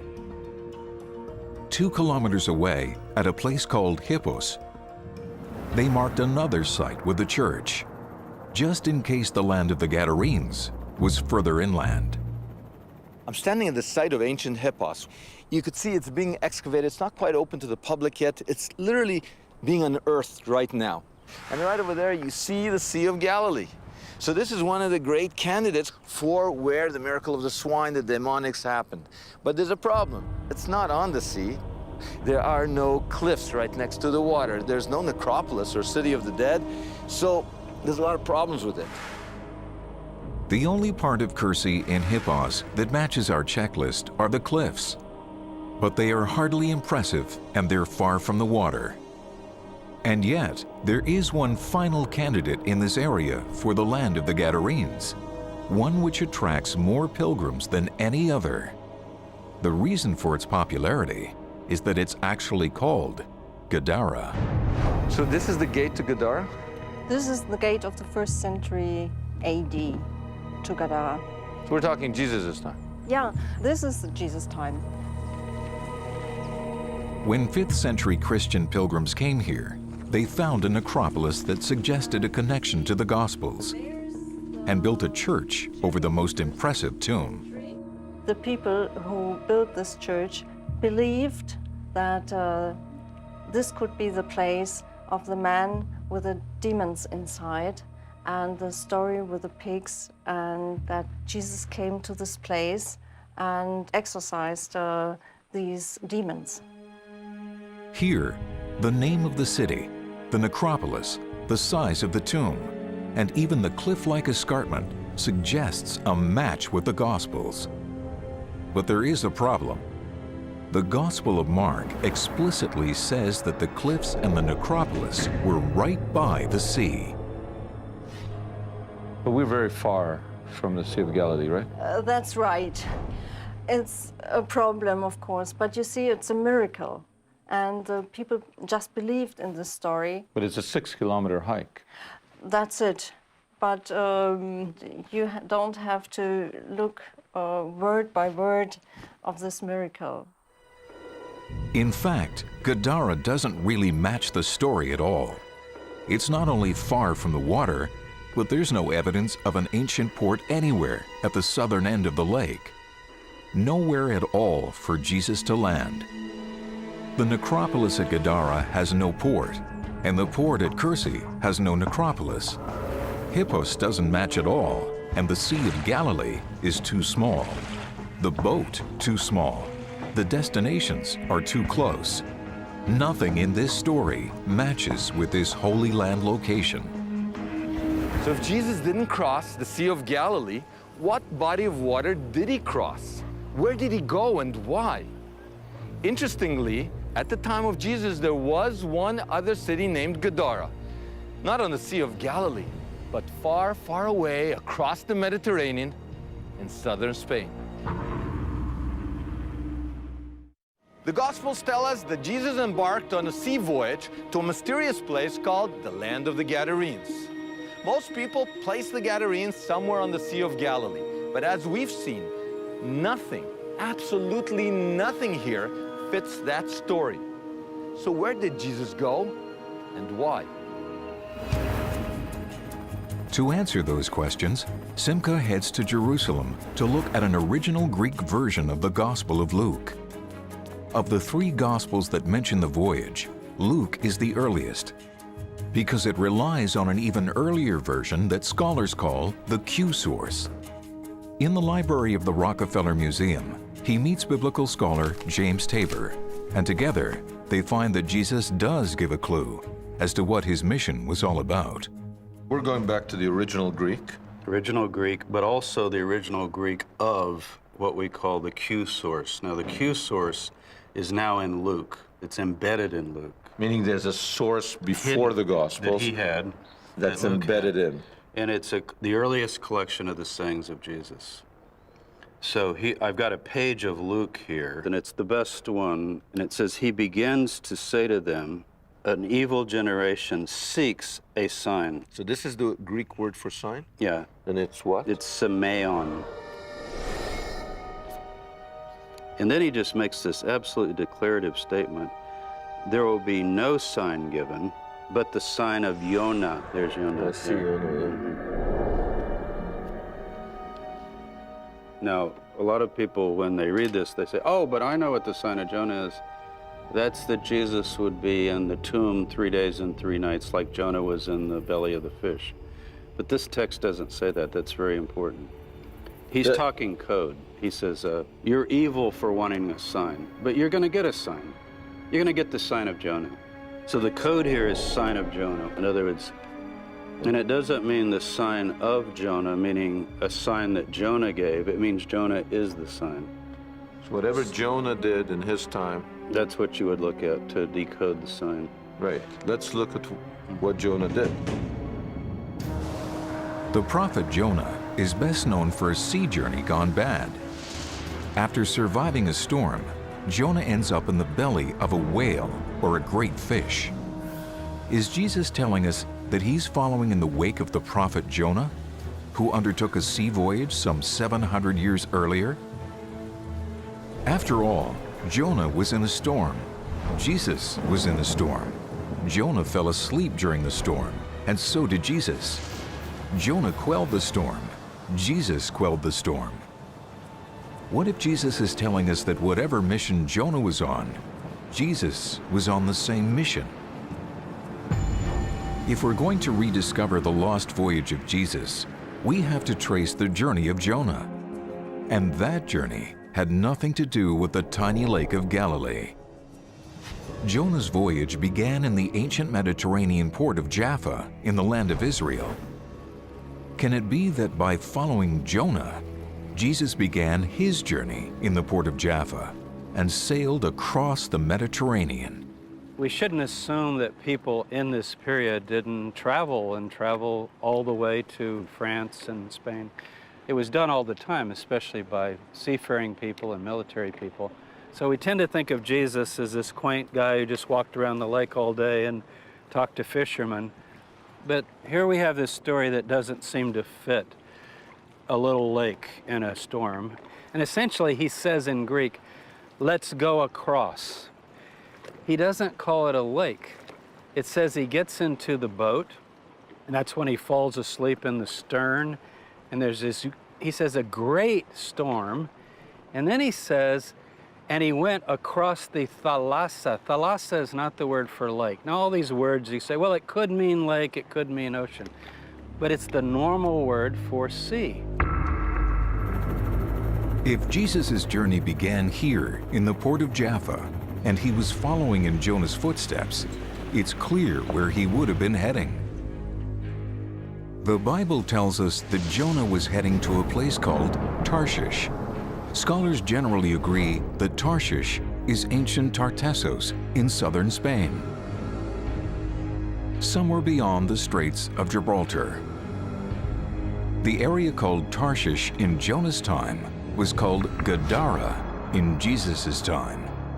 They were sailing to the same place.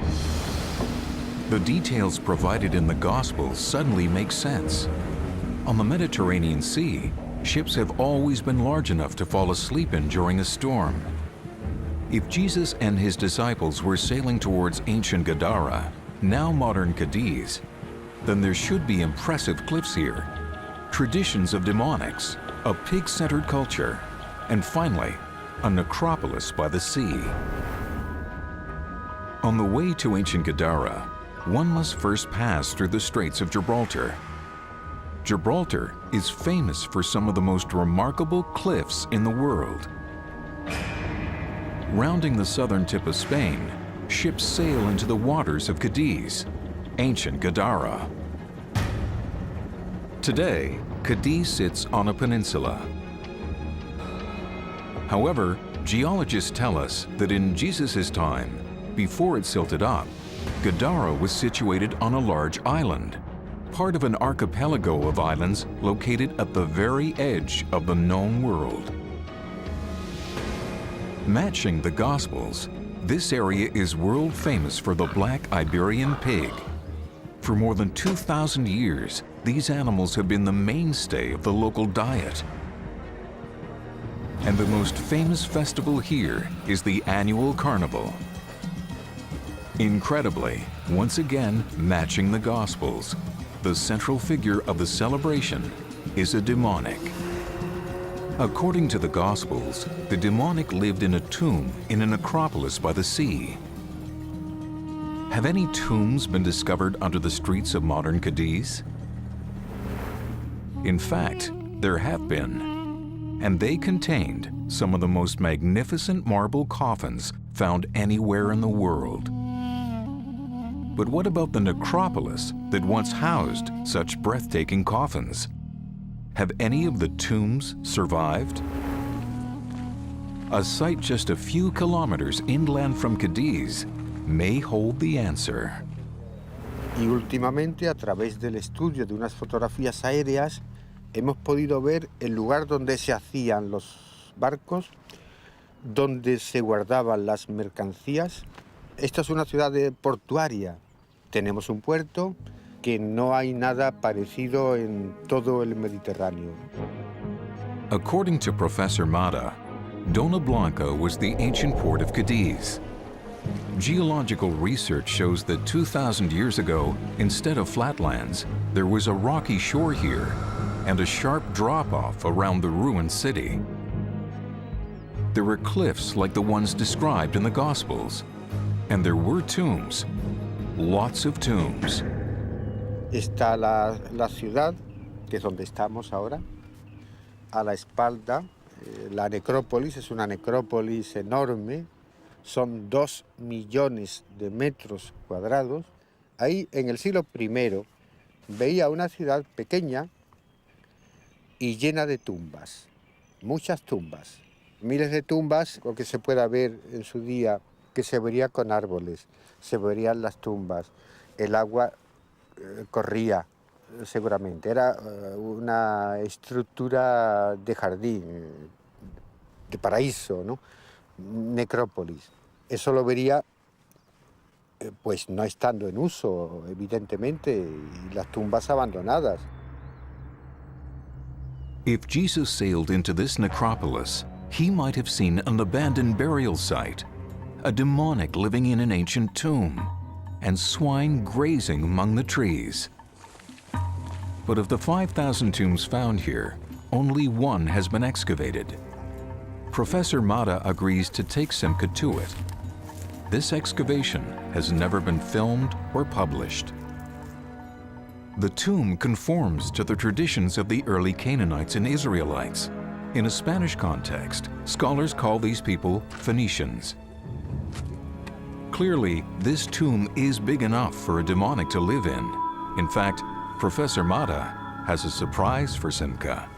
Pues cuando esto lo excavamos y ya lo dejamos, pues cuando volvimos al siguiente año encontramos que había un señor aquí viviendo, un pobre viviendo. There was a man living in the tomb. Sí. Clearly, we're in the right area.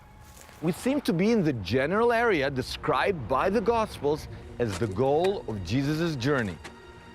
But around here, you have several necropolis by the sea. The one at Gadara is not the only one. And it would seem to me that if Jesus did come here, there would be some kind of oral tradition preserving that event. So I want to find the exact spot where Jesus landed.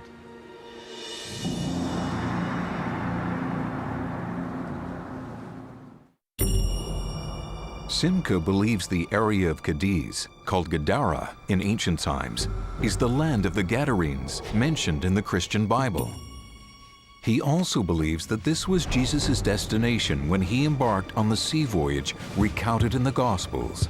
But there is no oral tradition that Jesus made landfall here, so he's now looking for a nearby island that has the physical characteristics required, along with a living tradition that Jesus was there. The key is the storm described in the Gospels. If the storm defines where Jesus made landfall, then it would have to be around the Balearic Islands, just off Spain, an area notorious for its life-threatening gales. If Jesus set sail from the port of Jaffa across the Mediterranean, what would have happened? He probably would have been caught in a storm. That's what happens. And sailing then was a little more dangerous than sailing today. And when that happened, when you were caught in a tempest, sailors set sail for the largest of the Balearic Islands here, Majorca.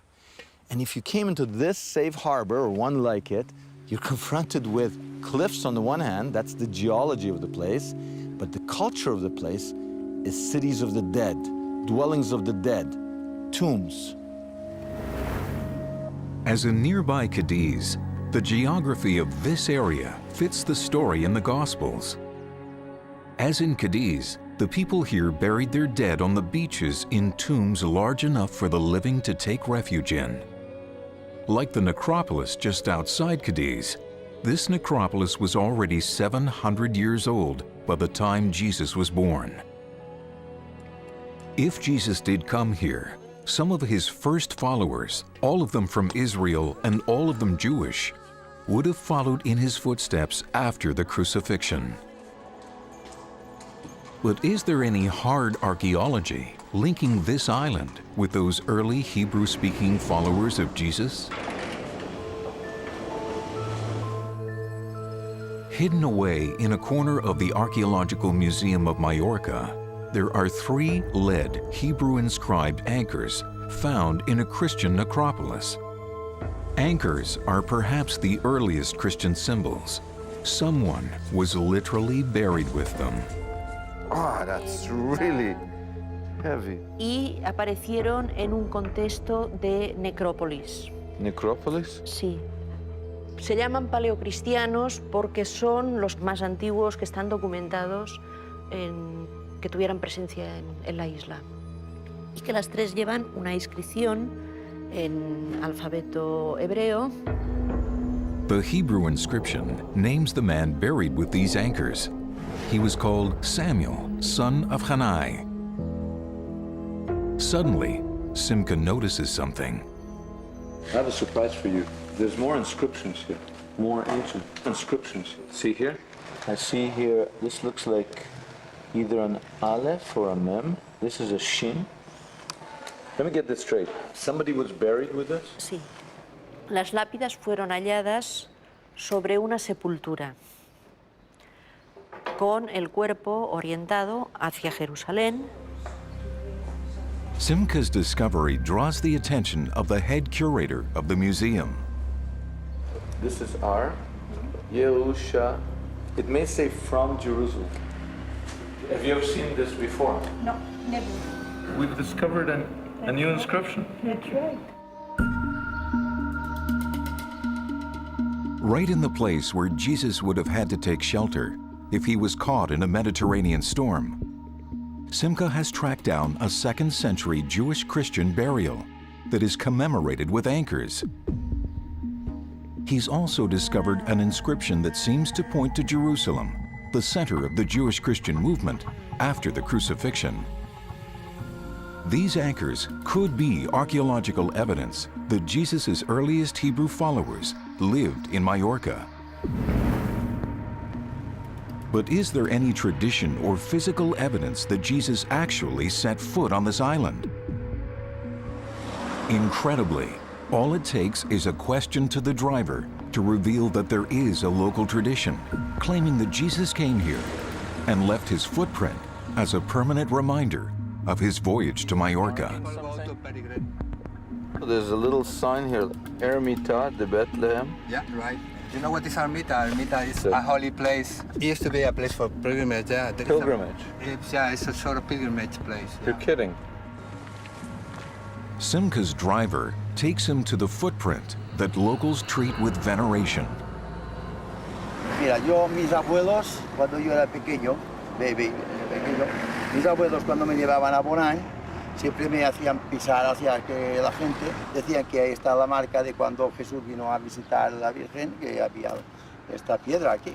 Did I understand him correctly? He said that Jesus came to visit? Yeah. This is not Israel, this is not Jerusalem. Why is there a tradition that Jesus was here? Pero era una tradición muy antigua esto. Mi abuela y esto ya su madre y ya antes ya, o sea que esto ya los años que tiene que hacer mucho, una tradición muy antigua.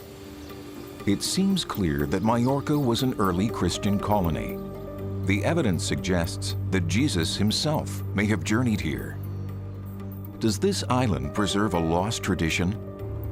Since some of Jesus' earliest followers included members of his family, is it possible that Simca can now come face to face with their forgotten descendants? Traditionally, people have assumed that Jesus never, ever left the shores of the Holy Land. But our investigation has led us to the conclusion that his famous journey to the land of the Gadarenes, mentioned in 3 of the 4 Gospels, was not a 9-kilometer trek across a tiny lake called Galilee, but an epic voyage across the Mediterranean to Spain. We have revealed that the geology, geography, culture, and archaeology mentioned in the Gospels match southern Spain and nowhere else. In fact, on the island of Majorca, we found a living tradition that Jesus made landfall there. There's even a stone revered as a cast of his foot. After the crucifixion, his movement, which included disciples and family, were on the run from the Roman authorities. Is it possible that they literally followed in their master's footsteps? Is it possible that Majorca is home to his descendants, sometimes called the Ebionites? Did the Ebionites think of Jesus the way other Christians do? They would probably think of Jesus more as a human being. He was on a mission sent by God. He was in the long lineage of the kind of prophets and leaders of ancient Israel. But he was a human being. They would never have thought of him as a divinity or a son of God. Let's say they were still alive, their descendants. What would have been preserved? What traditions? First of all, I think it's a remarkable idea. I mean, it's a question that's never been asked before because everybody assumes that the Ebionites disappeared from history. And I think it's very possible that that tradition could survive. And I think there would be a consciousness, at least, of being descended from his first followers. His first followers in Jerusalem included family members. But if they're still around, is that possible that 2,000 years after the crucifixion there would be echoes of some of these traditions? There probably would be, but it would be a diminishing kind of echo. But there would still be Jewish practices, Jewish beliefs, and I think a kind of a Jewish sensibility. Simca now inquires if there are any people claiming traditions like these in Majorca. Ebionites means poor ones. He now discovers that there is a movement in Majorca known as the Poor Church. Could this group possess remnants of Ebionite beliefs? Is it possible that some of these people are of the bloodline of Jesus? Simca learns that, like the Ebionites, these Catholics are attracted to Judaism and believe in Jesus not as a god, but as a Jewish teacher. Él siempre se sentía arraigado a ese judío del principio, a ese judaísmo, pero él hablaba siempre de las enseñanzas de Jesús, no como las han explicado las religiones, sino como tal vez las vivía Jesús. Siempre ha hablado de un Jesús que murió, vivió como cualquier otra persona y que no resucitó. This perfectly matches the beliefs of the Ebionites. Even more astounding, the group's main spiritual leader, Cayetano, who recently passed away, taught that they were descendants of Jesus and his original Jewish followers. In the room are Cayetano's brother, daughter, and granddaughter. I'm very interested in this tradition and the family, that you are from the family of Jesus. Nosotros somos descendientes de los judíos que vinieron a Mallorca. Cayetano habló de posibles descendientes de Jesús en su familia. Lo que le he preguntado a José, es verdad, él decía tan tranquilo que él era hijo de Jesús, pero lo decía tan tranquilo. Y yo le decía, ¿tú sabes el papel que nos has dado? Nos has dado una piedra caliente que cualquiera la tiene en las manos. Según él decía, pues murió allí, pero que vino o sea, que en teoría se casó con María Magdalena y que tuvieron a Juan. Has comentado de que Magdalena es un apellido, es un nombre muy extendido aquí y que puede a lo mejor tener algún tipo de vinculación con esa venida de los familiares de Jesús. Porque, claro, cuando se habla de la tradición oral, pues era una cosa que si se hablaba de esto, pues uno podía ser tildado de loco. If these people are right, this young girl is a direct descendant of Jesus, or his disciples, or at least his first Jewish followers. But she seems more interested in their religious beliefs than her bloodline. Nunca me han llamado la atención. Es decir, me interesa a lo mejor el judaísmo como religión, el judaísmo como historia, pero no tengo interés de ni saber si yo soy descendiente, no sé. Is this really possible? Are these people of the bloodline of Jesus? If Jesus did come here, and if the Gospels recorded the journey, why have we not known about it until now? The Gospels record a sea voyage by Jesus to a place we've traced as southern Spain. Jesus thought this mission was so important that he tells one of his disciples to get on the boat instead of burying his father. He tells him, let the dead bury the dead. Essentially, he's telling him to break one of the 10 commandments, honor thy father and thy mother. What could be so important? Jesus says that if you want to understand him, we've got to look at Jonah. He calls it the sign of Jonah. And as we've seen, Jonah too traveled to southern Spain. Why? Just when you say the word Spain, to me, in my field, it rings all kinds of bells. Because in the prophets, it's the ends of the earth. And the Messiah has to reach to the ends of the earth. There's something in the agenda of a Messiah that people tend to forget. He's got to do a number of things, basically 3 things. He's going to sit on a throne and rule over his people. And he's going to bring peace and justice to the world. But The third thing that's often forgotten is he's got to bring in the rest of the tribes of Israel that are not living in the land during the time of Jesus. 10 of the 12 tribes of biblical Israel were exiled from the Holy Land around 700 BC. One of these tribes was called Gad. At the same time as the exile of the tribe of Gad, historians tell us that a colony was established in southern Spain. In fact, most places in the area, such as Guadalquivir, Guadiana, and Guadalat, include the Spanish word for Gad in their names. Interestingly, the Israelite tribe of Gad originated on the eastern side of the Jordan River, where the only other city of Gadara existed. Can it be that the exiled Gadarenes that once lived in modern-day Jordan made their way to southern Spain? Amazingly, to this day, people living in Cadiz don't call themselves Cadizians. Rather, they call themselves Gaditanos, Gadites. But is there any hard archaeological evidence linking the lost tribe of Gad to Spanish Gadara? Overlooked in a corner of the Museum of Cadiz is an ancient inscription that dates to the 7th century BC, the time of Jonah, when the tribe of Gad would have arrived here. The inscription is in Hebrew, and it reads, "My father is Gad." If Jesus, like Jonah, was trying to return the lost tribe of Gad, he failed.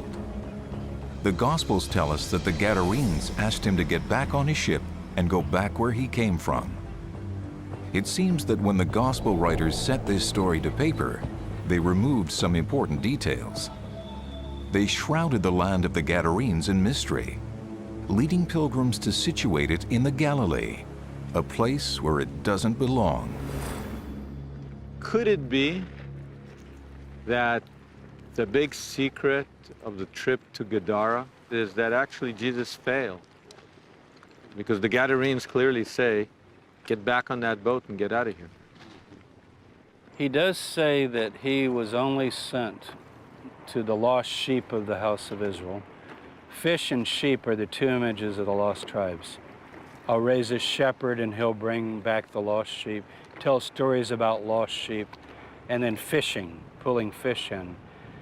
Since he doesn't do it, it's not something the Gospels would report triumphantly. There's no record of huge numbers from Spain, coming to Jerusalem and saying, here we are. So maybe if it's a failed mission, you just lose it or forget it.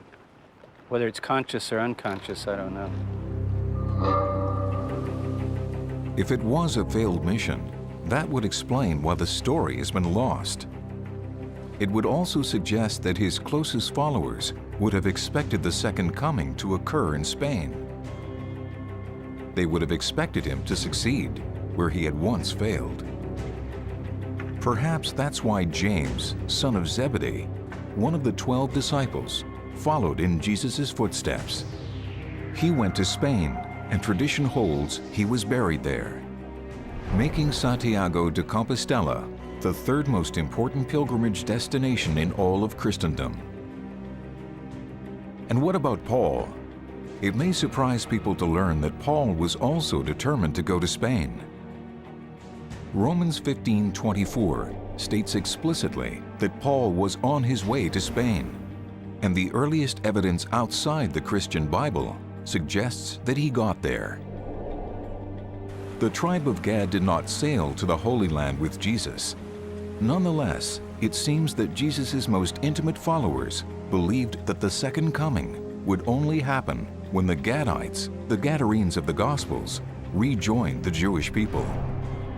As it turns out, there may have been repentant Gadarenes who did journey to Jerusalem after the crucifixion. Incredibly, at the Church of the Holy Sepulchre in Jerusalem, a holy site for Christians and the traditional location of the crucifixion, hidden from public view, is Christianity's earliest inscription, and it may be the defining evidence that at least one member of the tribe of Gad came home. A door behind the altar leads to a tunnel and a long walk beneath the traditional site of Jesus' burial. Secret chapel. And there, next to an altar dedicated to the Virgin Mary, is a 2nd century graffiti of a seafaring boat. Beneath it, there's a Latin inscription suggesting that it came from the West. The man or woman who drew this may very well have come from Spain.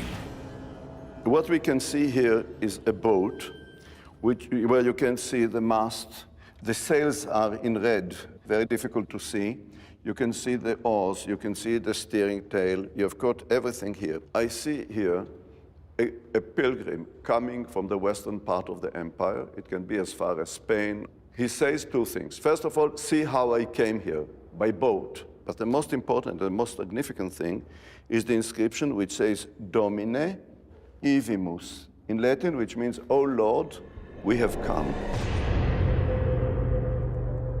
2,000 years of Christian tradition says that Jesus never left the Holy Land and that his famous sea voyage was across this tiny lake.